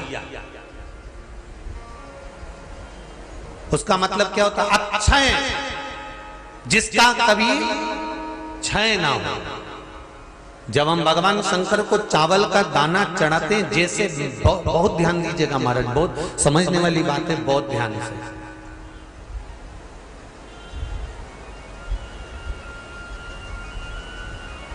चावल का दाना हमारे मस्तक पर तिलक करने के बाद पंडित जी क्यों लगाते हैं कि भगवान जैसा समय आज चल रहा है, आप पूजन कर रहे हो, पाठ कर रहे हो, दान कर रहे हो, पुण्य कर रहे हो, सत्कर्म कर रहे हो, भजन कर रहे हो, मेरा देव अधिदेव महादेव, मेरा नारायण, मेरा सत्यनारायण भगवान, मेरा राम जी, मेरा विष्णु जी, मेरा भागवत मैया, मेरी रामायण मैया, ब्राह्मण मस्तक पर तिलक लगाने के बाद चावल इसलिए लगाता है कि जैसा समय आज चल रहा है, भगवान तुमको ऐसा ही समय बनाकर रखे और तुम ऐसे ही चार चांद लगाते रहो, दान पुण्य संकीर्तन करते रहो, इसलिए मस्तक पर चावल का दाना लगाया जाए।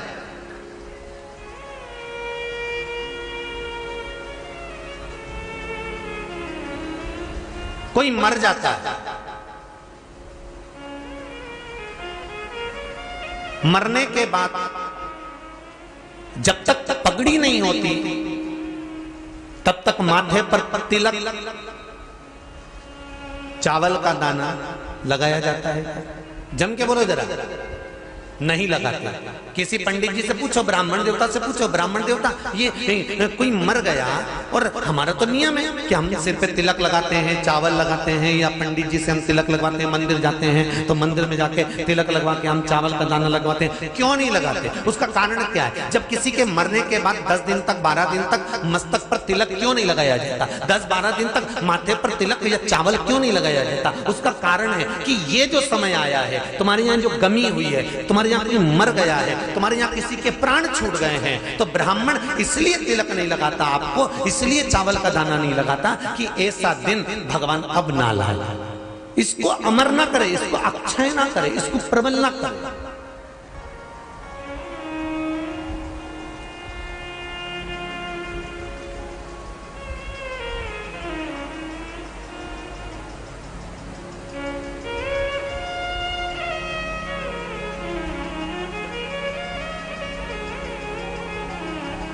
और जब चावल का दाना, तो यहां शिव महापुराण की कथा करी, चावल का दाना हम शिव जी को क्यों चढ़ाते हैं, भगवान को क्यों समर्पित करते हैं, भगवान की पूजन में अक्षत क्यों समर्पित करते हैं, चावल क्यों समर्पित करते हैं, उसका कारण क्या है? तो कहा आज मैंने जब चावल का दाना आपको समर्पित करा है, जिस भाव से, जिस विश्वास से, जिस श्रद्धा से, जिस मन से मैं आपको रिझा रही हूं, हे भोलेनाथ मेरी ये मनोकामना पूर्ण कर, इसको अक्षय कर देना, इसको अमर कर देना, बस इतनी कृपा आप कर।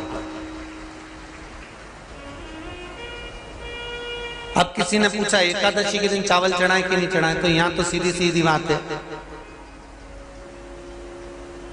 बीमारी देखकर थोड़ी ना आती है कि नवरात्र चल रहे हैं कि सावन का सोमवार चल रहा है, बीमारी तो बीमारी। तुम चावल मत खाओ। तिरुपति कौन कौन गया? हाथ उठाओ। ठीक है। जगन्नाथ जी कौन कौन गया? हाथ उठाओ। हाँ ठीक है। द्वारका जी कौन कौन गया? हाथ उठाओ। ठीक है। बद्रीनाथ कौन कौन गया? हाथ उठाओ। ठीक है। एकादशी के दिन कभी तुम बद्रीनाथ चले जाओ, एकादशी के दिन तुम द्वारका चले जाओ, एकादशी के दिन तुम तिरुपति चले जाओ, एकादशी के दिन तुम जगन्नाथ चले जाओ, एकादशी के दिन तुम्हारी मर्जी पड़े भगवान के किसी धाम में चले जाओ और भगवान को भोग लगाओ और उनकी थाली को झांक कर देखना, उसमें चावल जरूर मिलेगा। उसमें ऐसा नहीं है कि चावल नहीं मिलेगा। बद्री नारायण में भगवान को चावल का भोग लगा हुआ मिलेगा, द्वारका में चावल का भोग लगा हुआ मिलेगा, आपको जगन्नाथ में चावल का भोग लगा हुआ मिलेगा, तिरुपति में मिलेगा, द्वारकाधीश में मिलेगा, नाथू द्वारा में मिलेगा, सांवरिया सेठ में मिलेगा, काकरोली जी में मिलेगा। आप जहां जाओगे वहां पर एकादशी के दिन भगवान को चावल आएगा, क्योंकि भगवान के लिए परहेज नहीं है। जो काम में डूबा हुआ है, जो आसक्ति में डूबा हुआ है, जो लोभ में डूबा हुआ है, जो वासनाओं में डूबा हुआ है, जो तृष्णा में डूबा हुआ है और जो माता के गर्भ से जन्म लिया, एकादशी के दिन चावल उसको नहीं खाना। अब हमारे यहां तो कहावत में कहते हैं, राम जी की जब स्तुति गाते हैं तो कहते हैं, भय प्रगट, आती है आप लोगों को? एक लाइन तो आती होगी, गाओ जरा। भय प्रगट दीन कौशल। अब रामचरितमानस में कहा भय प्रगट कृपाला, प्रगट मतलब एकदम सामने आ गए। यहां लिखा है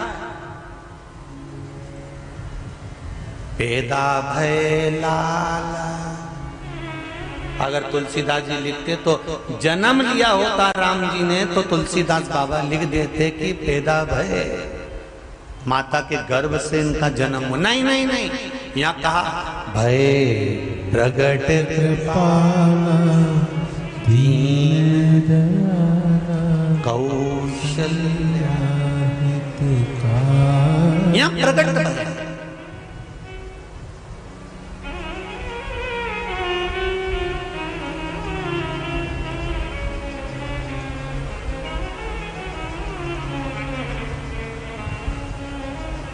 यूट्यूब पर स्कंद पुराण, अंधेरी मुंबई की माहेश्वरी समाज वाली अगर डली हो और जिसने नहीं सुनी हो तो सुनना। उसमें हमने वर्णन किया कि एकादशी का जन्म कहां हुआ था। एकादशी के माता पिता कौन है? सबसे पहले एकादशी का व्रत किसने रखा था?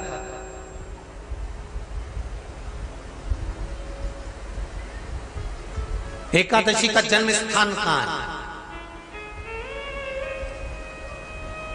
दुनिया के लोग बहुत प्रश्न करते हैं, राम जी अयोध्या में हुए थे, भगवान कृष्ण मथुरा में हुए थे, तो एकादशी कहां हुई थी? तो उसको बताना तो पड़ेगा कहां हुई थी।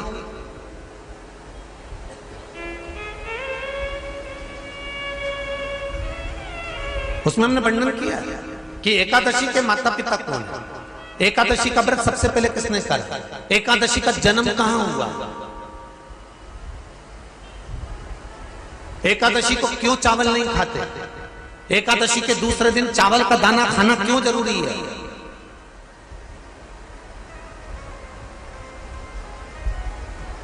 कौन सा तीर्थ है जहां एकादशी को उल्टा लटका दिया। एक एक चीज का वर्णन स्कंद पुराण सब चीजों का वर्णन कर देता है।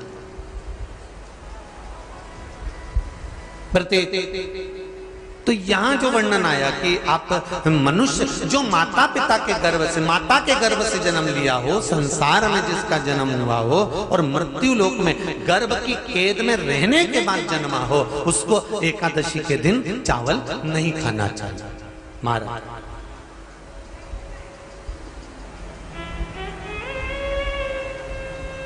पर यहां शास्त्र ये नहीं कहता कि भगवान को चावल नहीं चढ़ाना चाहिए। यहां शास्त्र कहता है आप शिव जी को चाहे एकादशी हो, चाहे द्वादशी हो, चाहे प्रदोष हो, चाहे पूर्णिमा हो, चाहे अमावस्या हो, चावल का दाना आप भगवान शिव को समर्पित कर सकते हो। और ज्यादा नहीं, शंकर कभी ये नहीं कहते कि मुझे बहुत सारा चढ़ा। शंकर जी की कथा कहती है कितना, मात्र एक चावल का दाना। हम तो उनसे भी कहेंगे जो लोग कहते हैं ना कि हम आज हमारा सावन का महीना है तो आज हमें भगवान को 1.25 लाख बेलपत्र चढ़ाएंगे, तो कोई कहता हम 1000 बेलपत्र चढ़ाएंगे, तो कोई के हम 5000 चढ़ाएंगे, कोई के हम 50,000 चढ़ाएंगे। मेरा निवेदन केवल इतना है, तुम तो एक चढ़ा। और ये भी जरूरी नहीं है, एक बेलपत्र भी कब चढ़ाई जाती है शंकर भगवान को, जब तुमने किसी एक बेलपत्र का पेड़ लगाया होगा और वो पेड़ बड़ा हो गया होगा, तब तुम हकदार बनते हो कि किसी के पेड़ की बेलपत्र तोड़कर शिव को चढ़ाई जाए। लगाया पेड़ मिल गया बेलपत्री का और तुम तो डंडा लेके खड़ी हो गई और तुरंत तो सारा झड़ा और जितना बेलपत्री का पेड़ था सारा की सारा उनको बिना पत्ते का कर दिया। अब दूसरा ढूंढ रही है। तुम्हारे यहाँ है क्या? अब दूसरा ढूंढने की तैयारी। और दूसरा जब पूरा क्लीन हो गया फिर तीसरा ढूंढने चली, तीसरा ढूंढने गई, फिर कहा तुम्हारे यहाँ है क्या? तो कई लोग ऐसे होंगे। ये गर्मी चली जाए, जैसे पिछले वर्ष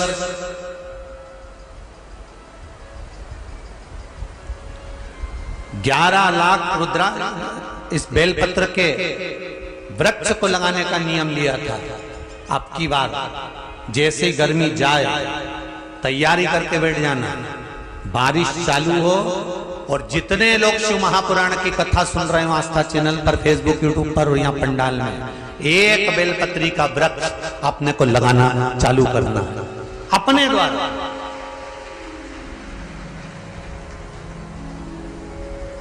क्योंकि भक्त बढ़ गए, बेलपत्री कम पड़ने लगी। बोलो सही है कि गलत है?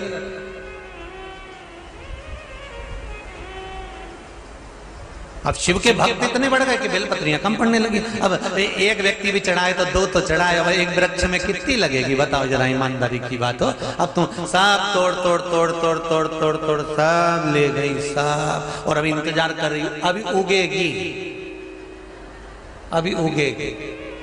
अब बेलपत्री का वृक्ष भी सोच रहा है, अरे वो कमला तू अपने घर जा, रहने दे, अभी और उगने लगा। नियम बना। और एक बात और कहूंगा, हृदय से कहूंगा, अगर आपके पास में बेलपत्री के वृक्ष से बेलपत्री नहीं भी ला सके ना, तो जो बेलपत्री शिव जी को चढ़ी हो, जो बेलपत्री भगवान शंकर को समर्पित हो, उसी बेलपत्री को उठा लो शिव जी के ऊपर से, पानी में धो लो और अपने मन की बात कहकर शंकर भगवान को फिर चढ़ा दो। शिव स्वीकार कर लेते हैं, शंकर स्वीकार कर लेते। 33 कोटि देवता में कोई ऐसा देवता नहीं जो निर्माल्य स्वीकार कर लेता। चढ़ा चढ़ाया फूल कोई देवता वापिस स्वीकार नहीं करता, चढ़ाई चढ़ाई सामग्री कोई देवता स्वीकार नहीं करता। पर मेरे देव अधिदेव महादेव केवल एक ऐसे हैं कि चढ़ी हुई बेलपत्र, चढ़ा हुआ अक्षत, चढ़ा हुआ धतूरा, मेरे शिव केवल एक ऐसे हैं कि वो स्वीकार कर लेते हैं। आपने जो चढ़ा दिया, कोई चढ़ा के चले गए तो भी स्वीकार।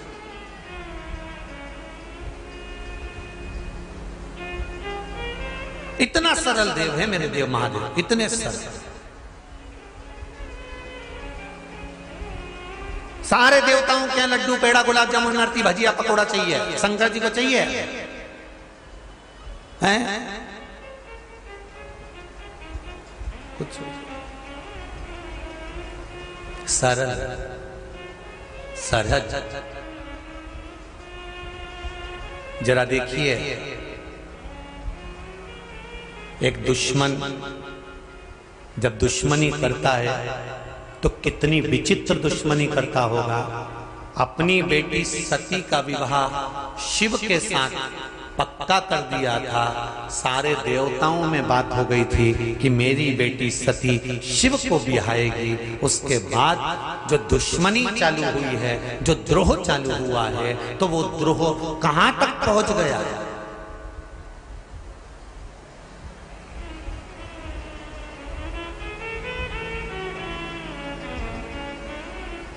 वो द्रोह कहां तक पहुंच गया?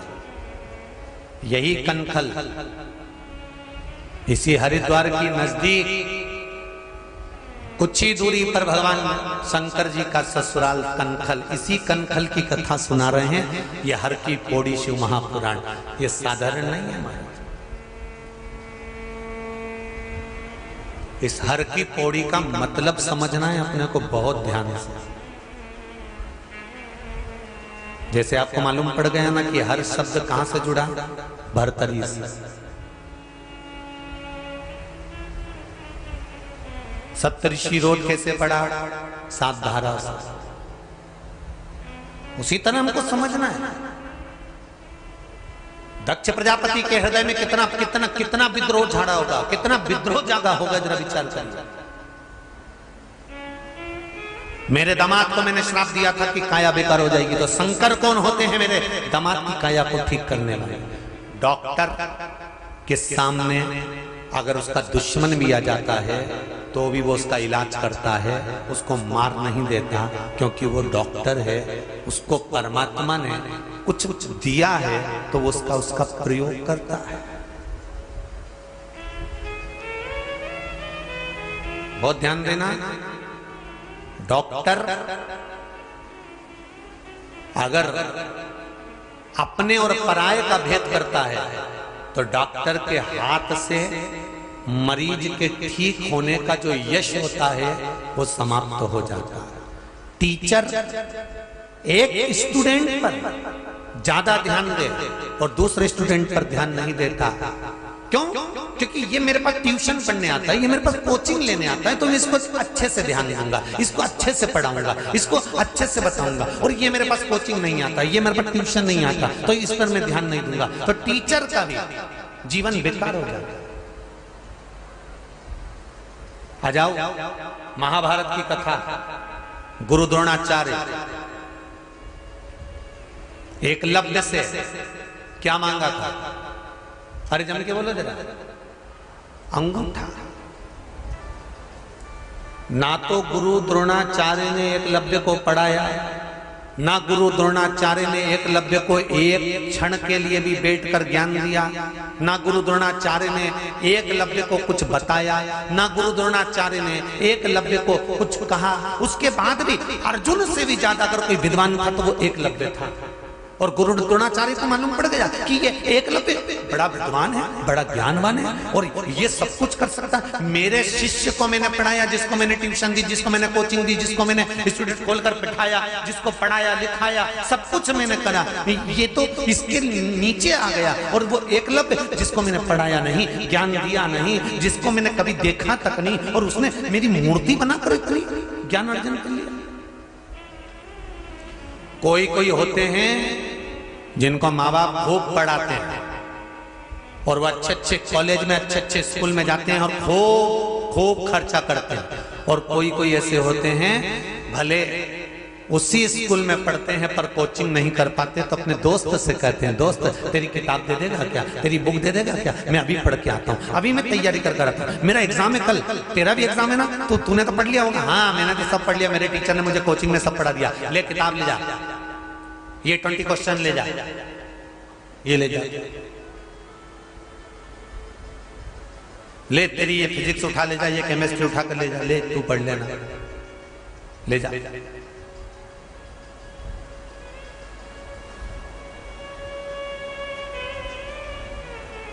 अब गुरु द्रोणाचार्य के लिए अर्जुन प्रिय है,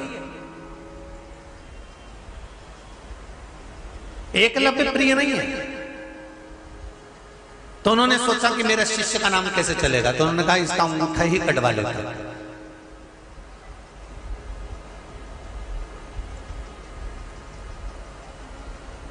एकलव्य को झूठ बोलना नहीं आता था। एकलव्य ने गुरु द्रोणाचार्य एक बार निकल कर जा रहे थे तो प्रणाम कर लिया, गुरुदेव नमन करता। गुरु द्रोणाचार्य ने पूछा तुम कौन हो? एकलव्य कहता है मैंने आपकी मूर्ति बनाई और आपसे विद्या सीखी है। गुरुजी आज तक मैंने गुरु दक्षिणा नहीं दी, आप बताओ मैं गुरु दक्षिणा में क्या दूं आपको? कुछ आता है तुमको? हाँ। अर्जुन को भी बुलाया और एकलव्य को भी बुलाया और दोनों की परीक्षा ली, तो एकलव्य जीत गया, अर्जुन हार गया। गुरु द्रोणाचार्य ने सोचा मेरा शिष्य जिसको मैंने पूरी जिंदगी लगा दी सिखाने में और वो हार गया और एकलव्य जीत गया, मुझे ये अंगूठा काट कर दे दो। और अंगूठा मांग लिया। जिस गुरु द्रोणाचार्य ने अपने शिष्य के लिए एक शिष्य से छल कर गए, उस गुरु द्रोणाचार्य का महाभारत के युद्ध में कैसा अंत हुआ है ये पूरा इतिहास जान जाता है, ये पूरा विश्व जान जाता है।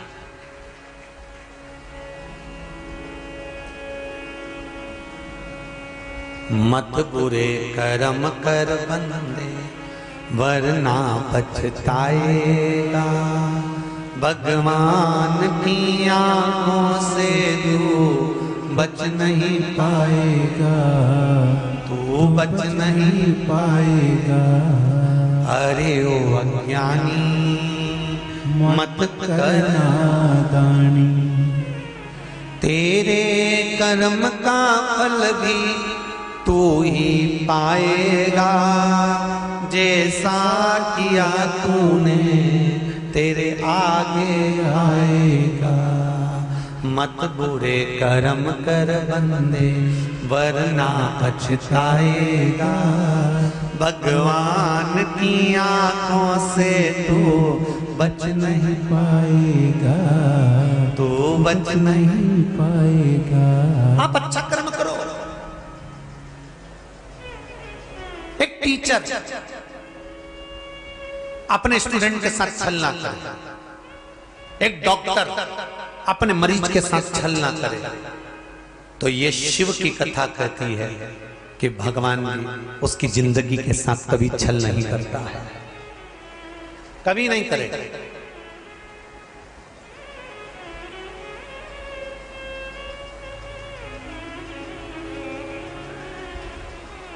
करा।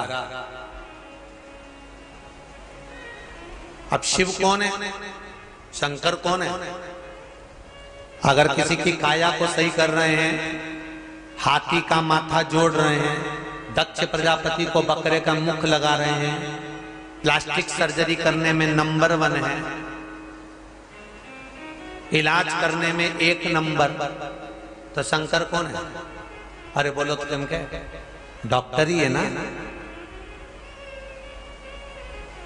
जब सारे डॉक्टर हार जाते हैं, वेंटिलेटर पर पटक देते हैं, उसके बाद में डॉक्टर भी कहते हैं कि अब हम तो पूरी कोशिश कर रहे हैं, पर अब ये सब उसके हाथ में है। मतलब डॉक्टर को भी मालूम है कि एक डॉक्टर और बैठा है और वो साधारण नहीं, वो साधारण नहीं हो सकता, वो दुनिया का आनंद करने वाला है, आनंद करने।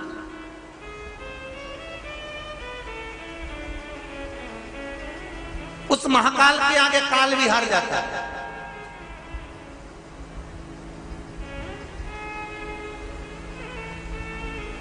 आप केवल शिव भक्ति करिए, शंकर का स्मरण करिए।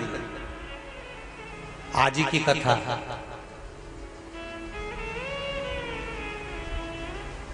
आज नीलकंठेश्वर महादेव का दर्शन करने गए थे।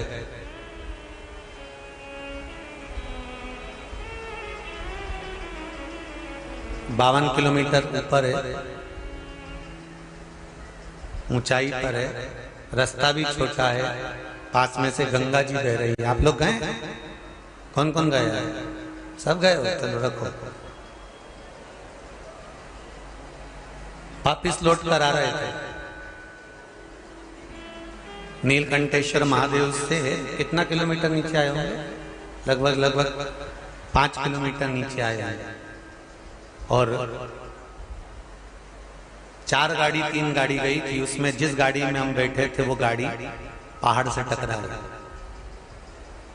और टकरा कर वो गाड़ी पूरी पलट गई। मेरे ख्याल से तो फोटो भी होंगे उसके, हो तो जरा दिखा भी देना। पूरी पलट गई, एक पलटी खाई, रास्ता छोटा। ये 8:30 बजे की बात है, अभी सुबह आज की। पूरी पलट गई, पलटी खा गई। बाबा की कृपा ऐसी थी कि एक पलटी और खाती तो गाड़ी गंगा जी में चली जाती। पर गाड़ी में हमारी आदत है कि जब भी चलते हैं तो श्री शिवाय नमस्तुभ्यम, और मंदिर में भी श्री शिवाय नमस्तुभ्यम, और आते भी हैं तो श्री शिवाय नमस्तुभ्यम।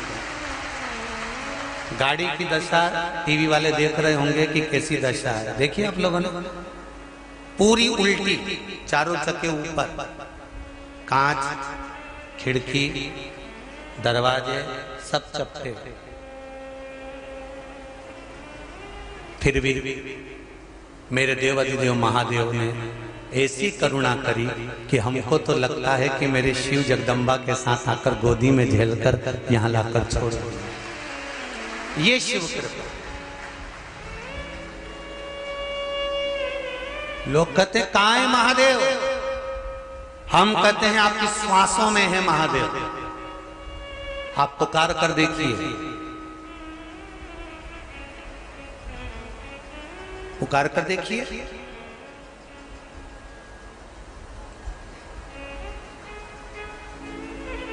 बस शंभो शरणे पड़ी, मांगू घड़ी रे घड़ी, दुख का दया करी निदर्शन। आपका विश्वास पक्का होना चाहिए, और यदि भरोसा पक्का है, विश्वास दृढ़ है और पूर्ण भरोसा, पूर्ण भरोसा। तो यह पक्का है कि काल भी तुम्हारे सामने होगा तो महाकाल तुम्हारे साथ में होगा। तुम चिंता मत करो, काल भी होगा तो महाकाल भी तुम्हारे साथ होगा। बस उसका भजन करिए।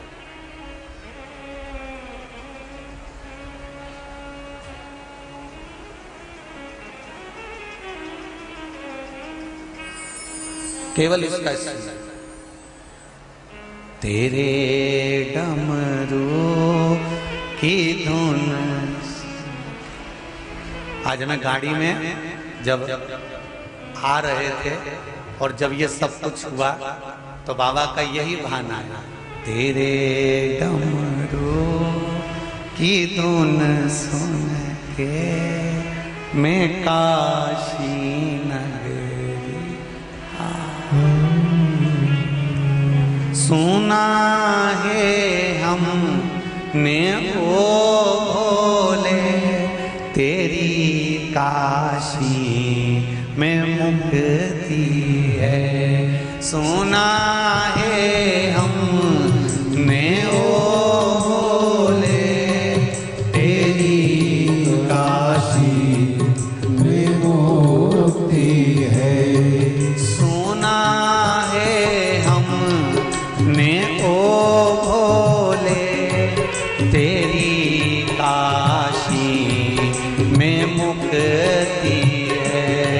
सुना है हमने ओ भोले, तेरी काशी में मुक्ति है। काशी नगरी आयो, हर हर महादेव है। भगवान शिव की कथा कहती है, आप अगर विश्वास रखे हो, भरोसा दृढ़ है, विश्वास पक्का है, तो ये मानकर चलना कि शिव तुम्हारे साथ हर पल, हर घड़ी, हर क्षण खड़ा है। अकाल मृत्यु वो मरे जो काम करे चंडाल का, काल उसका क्या बिगाड़े जो भक्त हो महाकाल का। शिव की उपासना, शंकर की आराधना, मेरे शिव की भक्ति सुख देने। श्री बोलो जरा, हर की पौड़ी है, गंगा का घाट, कंकर में शंकर, दिल से बोलिए श्री शिवाय नमस्तुभ्यं, श्री शिवाय नमस्तुभ्यं, श्री शिवाय नमस्तुभ्यं, श्री शिवाय नमस्तुभ्यं, श्री शिवाय नमस्तुभ्यं। आराधना शिव की, भक्ति शिव की। दक्ष प्रजापति को क्रोध आ गया, मेरे दामाद को मैंने श्राप दिया था और शंकर ने ठीक कर दिया। शिव वो डॉक्टर हैं,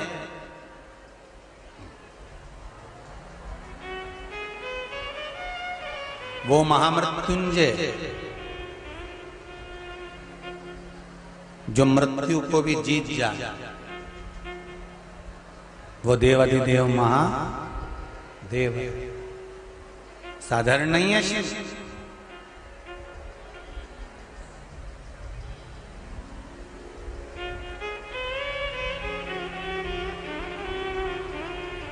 शंकर की आराधना सहज नहीं। आया दक्ष प्रजापति को क्रोध आया, और दक्ष प्रजापति को जब क्रोध आया तो दक्ष प्रजापति ने नारद जी को कहा, देवऋषि नारद, आप कह रहे हो कि शंकर भगवान ने चंद्रदेव की काया को ठीक कर दिया। हाँ, चंद्रदेव ने ऐसा करा क्या था जो उसकी काया ठीक हो गई? क्या करा था? पार्थिव शिवलिंग का निर्माण किया था। पार्थिव शिवलिंग के निर्माण में शंकर की आराधना में कितना बल होता है, ये देखो, ये पत्र में लिखा।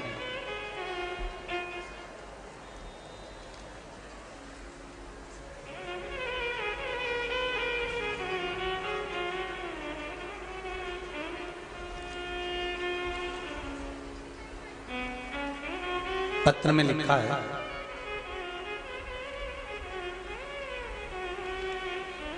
रानी जी शर्मा, रामनगर नैनीताल से आई हैं। कहीं बैठी आप ही? दोनों हाथ हिला दीजिए एक बार।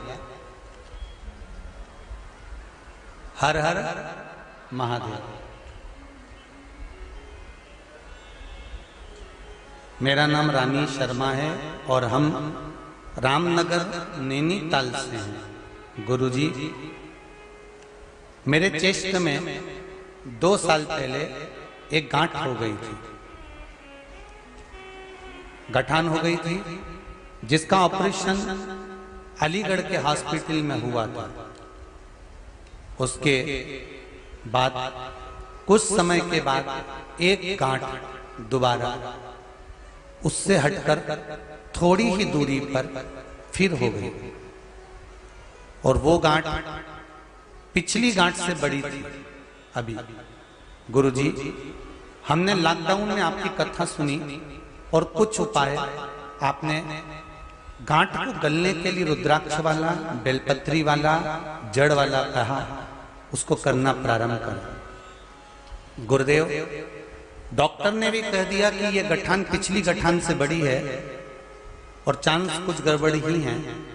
गुरुदेव, जब वो उपाय करना प्रारंभ करा, कुछ समय के बाद गांठ गलना चालू हो गई, और वो गांठ कहां गई डॉक्टर को भी नहीं मालूम पड़ रही। रिपोर्ट सब अच्छी आ गई। ये शिव।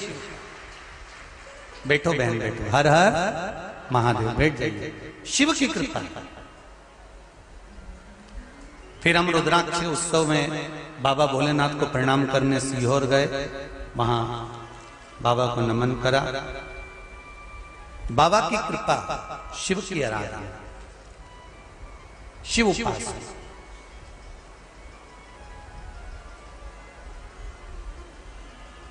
एक पत्र और है, बड़ा सुंदर लिखा है।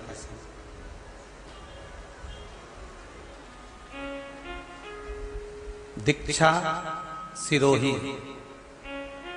नजीबाबाद, बिजनौर से हैं। कहीं बैठी हो तो हाथ उठा सकते हैं आप ही। दोनों हाथ हिलाकर एक बार हर हर महादेव बोल दीजिए। हर हर। आपने लिखा है, गुरुदेव, मेरी नानी जी को दिमाग की 2 नस सूख गई थी, जिसकी वजह से 3 जनवरी 2022 को उनके शरीर से उठा नहीं गई। कुछ दिनों बाद उन्होंने खाना बंद कर दिया, जिसके कारण उन्हें एडमिट करना पड़ा। उनको नलकी लगा दी गई, उसी से खाना पीना दिया जा रहा था। डॉक्टर ने कहा तब इनके ठीक होने के कोई चांस नहीं है।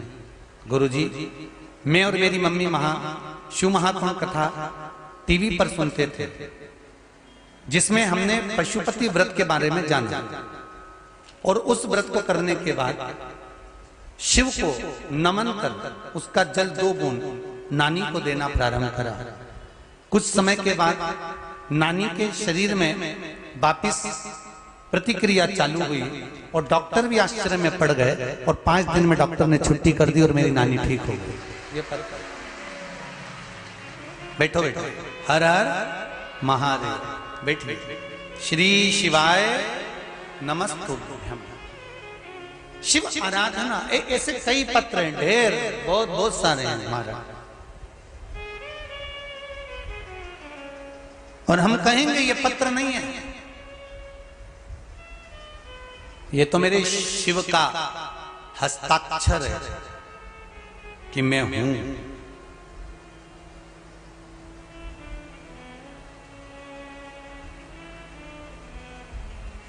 उसके होने का प्रूफ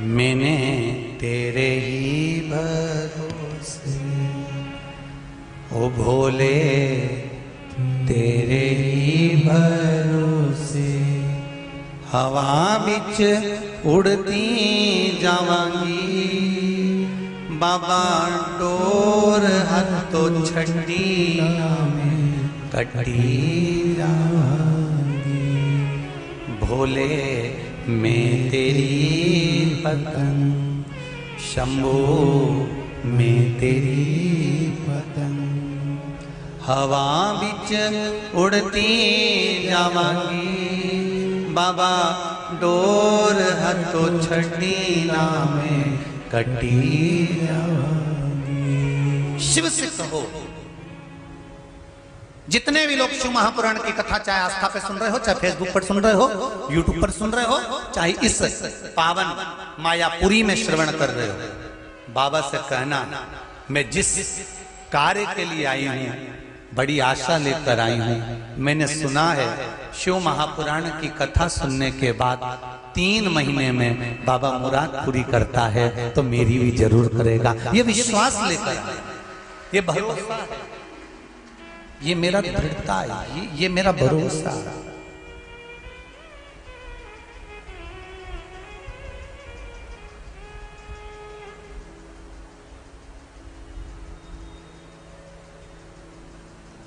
अगर वो है तो फिर कोई गम नहीं, अगर वो है तो, और वो कब होगा? जब आपका विश्वास पक्का होगा। अगर विश्वास आप, अगर जो यहाँ रहने वाले होंगे, कभी आप लोग जाएं तो अभी भी गाड़ी वहीं पड़ी होगी, जाकर देखेंगे तो आपको मालूम पड़ेगा कि वो गाड़ी की दशा ऐसी है तो उसमें बैठने वालों की दशा क्या होगी। पर अगर वो है और उसके विश्वास प्रबल है, भरोसा दृढ़ है, तो फिर वो साधन है।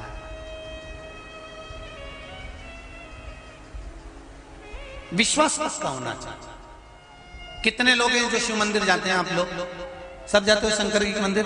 जाया करो, रखो हाथ नीचे। शिव मंदिर में जाते हो, पर यह सोचकर मत जाना कि शंकर जी के मंदिर में हमको केवल सियोर वाला महाराज ने कहा है इसलिए जाना। नहीं, शंकर के मंदिर में यह विश्वास रखकर जाना कि जैसे दादाजी की गोद में पोता बैठता है, उठता है, तब कुछ ना कुछ 5 रुपए या टॉफी या पेन या चश्मा दादाजी का लेके उठता है। उसी तरह शंकर हमारे दादा हैं, उनकी गोद में बैठोगे तो खाली नहीं उठोगे। दक्ष प्रजापति को ये थोड़ा सा अहंकार था, अगर मैंने श्राप दिया तो चंद्रमा ठीक कैसे हो गया? उसको ठीक करना किसने? तो कि शंकर ने करा। अरे भाई, दुनिया के डॉक्टर ऑपरेशन करते हैं, उसका तो ऑपरेशन भी नहीं दिखता। वो बहन जी ने लिखा है, गांठ हुई उससे बड़ी हुई, कहां चली गई मालूम नहीं पड़ा। कहां गई?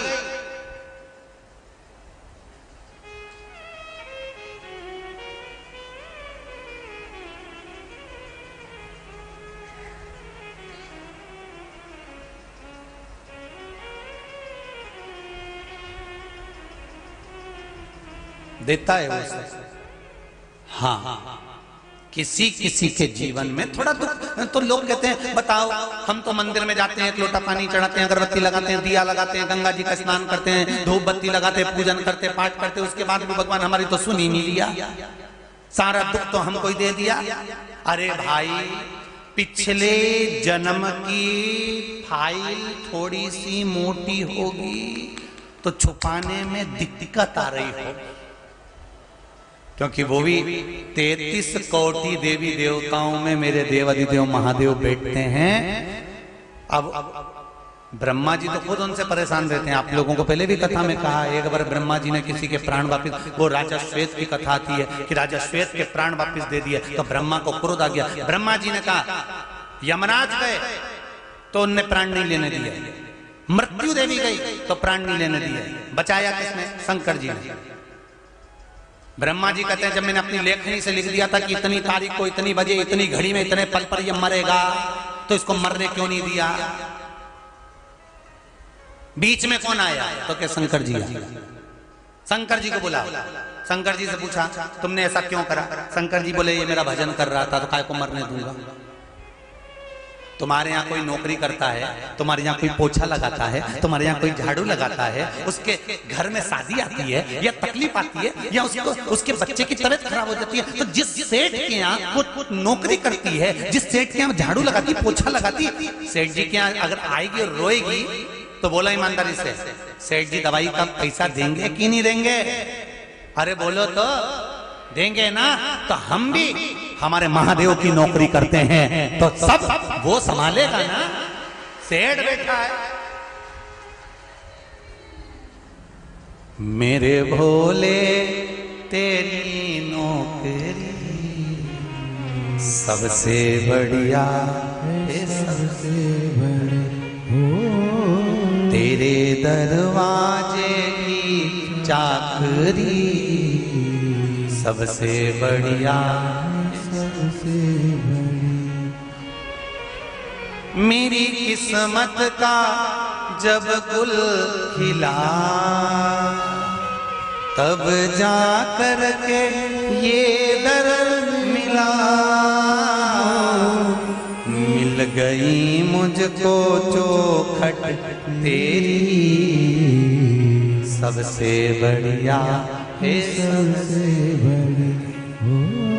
भोले बाबा तेरी नौकरी सबसे बढ़िया है, सबसे बड़ी। उदाहरण कर लेते, दामाद की तबीयत ठीक कर दी, आंदो शुरू। दक्ष प्रजापति क्रोध में लाल होकर, आज मेरे देव अधिदेव महादेव बैठे थे गंगा के घाट पर, यही हर की पौड़ी, इसलिए इसको कहा जाता है हरि की पौड़ी और हर की पौड़ी, क्योंकि शिव गंगा की लहरों में बैठकर आनंद करते थे। शंकर भगवान की 5 बेटियों का जन्म इसी हर की पौड़ी पर हुआ था। जया, विषहरा, शामरी बारी, दौतली और देव, ये शिव जी की 5 बेटियां इसी गंगा के धार से प्रकट हुई थी, यही हर की पौड़ी। 5 बेटियां।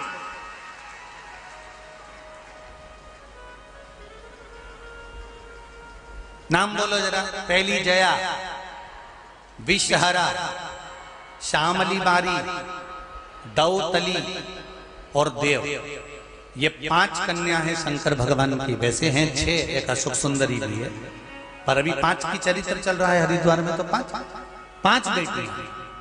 और ये वो बेटियां हैं, पहले भी कहा आज फिर कहते हैं, जिसको रात को नींद की गोली लेकर सोना पड़ता हो।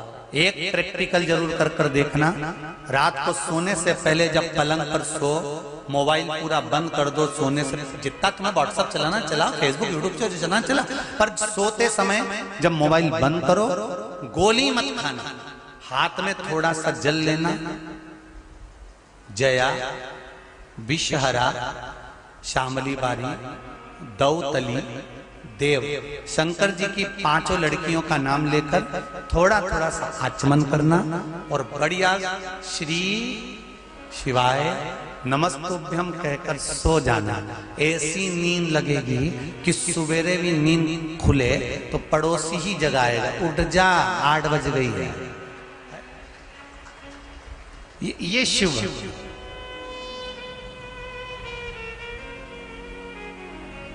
सबसे अच्छी नींद आती कहां पर है? घर पे नींद थोड़ी ना आती है, किटी पार्टी में नींद थोड़ी ना आती है, शादी में नींद थोड़ी ना आती है, डिस्को में नींद थोड़ी ना आती है। सबसे जोरदार नींद आती है कथा में। ऐसी जोरदार आती है कि महाराज तो कथा सुनाए तो तुम्हें ऐसा लगे कि लोरी सुना, और तुम लोग ऐसे बढ़िया प्रेम से, वो तो बड़ी आनंद।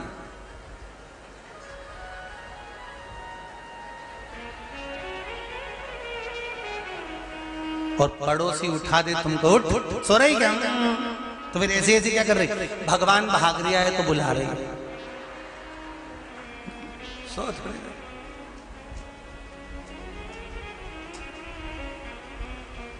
अच्छा, बहुत चतुर चतुर होते हैं। एक बार हम लोग हरदा कथा करने गए थे, मध्य प्रदेश में एक जगह है हरदा, वहां एक बार बहुत साल पहले कथा करने गए। तो वहां हाउसिंग बोर्ड का कोई ग्राउंड है, LIG ग्राउंड वगैरह क्या बोलते हैं उसको, वहां उस ग्राउंड में कथा थी। और वहां एक बूढ़ी सी माँ काला कलर का चश्मा लगा के ऐसे खंबे लगे थे, उन खंबे से टिक के बैठ गई। और जगह की थी कमी, कोई उसके पास में नहीं बैठे। अब हमने कार्यकर्ता से कहा, जब मां जगह पड़ी हुई तो वहां क्यों नहीं बैठा? तो क्या कोई नहीं बैठ रहे? तो हमने कहा क्यों नहीं बैठ रहे, बुलाओ जरा एक दो को। तो दो एक को बुला के पूछा कि मां जगह पड़ी है तो तुम वहां बैठती क्यों नहीं हो? अरे महाराज वो घुर्राटा भरती है। तो जब कथा पूरी हो गई तो हमने उसको बुलाया, हमने कहा जी हरिओ चंद्र घंटा, एक बात तो बता कि क्या घर पे नहीं सोती जो तू कथा में यहाँ सोती है? तो इतने में तो वो तुरंत पर्स में से नारियल निकाली, 11 रुपए निकाली और पोथी के पास रख के बोली, मैं तो शिव महापुराण से यही विनती करूं बाबा भोलानाथ, मेरे हरदा में ऐसी कथा होती रहे और दिन में ही हो, 1 बजे से 4 बजे या 2 बजे से 5 बजे तक। हमने पूछा क्यों? गुरुजी घर पे रहे हो तो बहू के छोरा छोरी संभालो, कम से कम ये नींद तो अच्छी हो जाए। हमने कहा वाह, ये भी अच्छा। अब वहां रहे हो तो समझ। अब यहां तो शिव के पास शिव भक्ति है, शंकर की आराधना है। महाराज जब देखा कौन ने सही कर दिया, कौन है जिसने रोग को मुक्त कर दिया? कहा एक कौन? ओघड़दानी शिव, मेरे शंकर, मेरे त्रिकालदर्शी, मेरे कैलाशी, मेरे बाबा। दक्ष प्रजापति आए आज कनखल से अपने नगर से निकलकर गंगा की पौड़ी तक पहुंच गए, शिव के द्वार, हर के द्वार।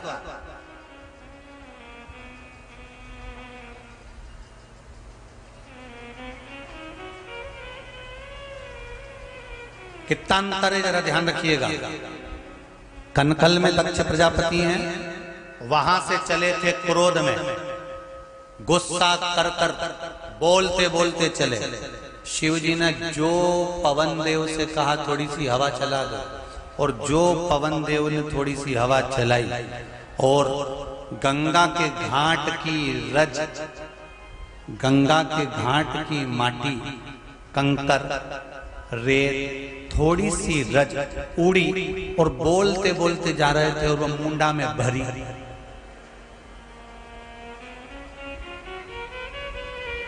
जो ज्यादा हरिद्वार की भूमि ऐसी है, हर की ये हर का जो द्वार है हरिद्वार, यहाँ की भूमि ऐसी है, यहाँ करो तो मुंह बंद करके भजन करो। चलते चलते अगर तुम गंगा नहाने जा रहे हो और बड़बड़ बड़बड़ बड़बड़ बड़बड़ करते करते जा रहे हो, इतनी देर में तो हवा चलेगी और रेत। अब तुम तो पति पूछे क्या हुआ, ऐसा लग रहा है रेत भरा है। रेत नहीं भरा ही है, शंकर जी कह रहे हैं मुंडा बंद करके श्री शिवाय नमस्तुभ्यम जपो, पंचाक्षर मंत्र जपो, नमः शिवाय बोलो, षडाक्षर मंत्र जपो, ओम नमः शिवाय बोलो, 12 अक्षर मंत्र जपो, ओम नमो भगवते वासुदेवाय, पर जपो।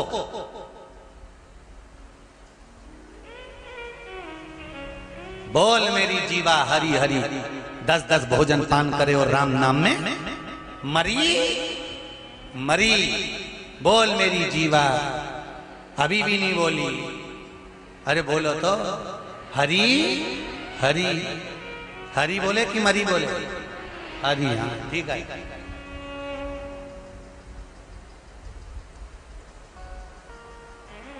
दक्ष प्रजापति के मुख पर उड़ी रज, और जो रज उड़ी दक्ष प्रजापति मौन होकर गंगा के घाट पर गए और क्रोध में ला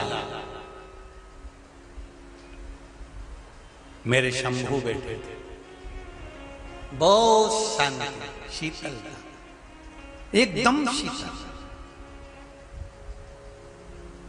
सारे मंदिरों में गर्मी के दिनों में गर्मी लगेगी, शंकर जी के मंदिर में एसी भी मत चला, कूलर भी मत चला, पंखा भी मत चला, तो भी शंकर जी के मंदिर में गर्भगृह में ठंडक ही मिलेगी, क्योंकि शिव मेरा शीतल। मत लगाओ एसी, मत लगाओ कूलर, मत लगाओ पंखा, शंकर के मंदिर के गर्भगृह में जाना। शंकर पर जब जल चढ़ता है, चारों तरफ जल रहता है, शंकर कूल कूल रहते हैं। मेरे भगवान शिव एकदम शीतल, एकदम ठंडे।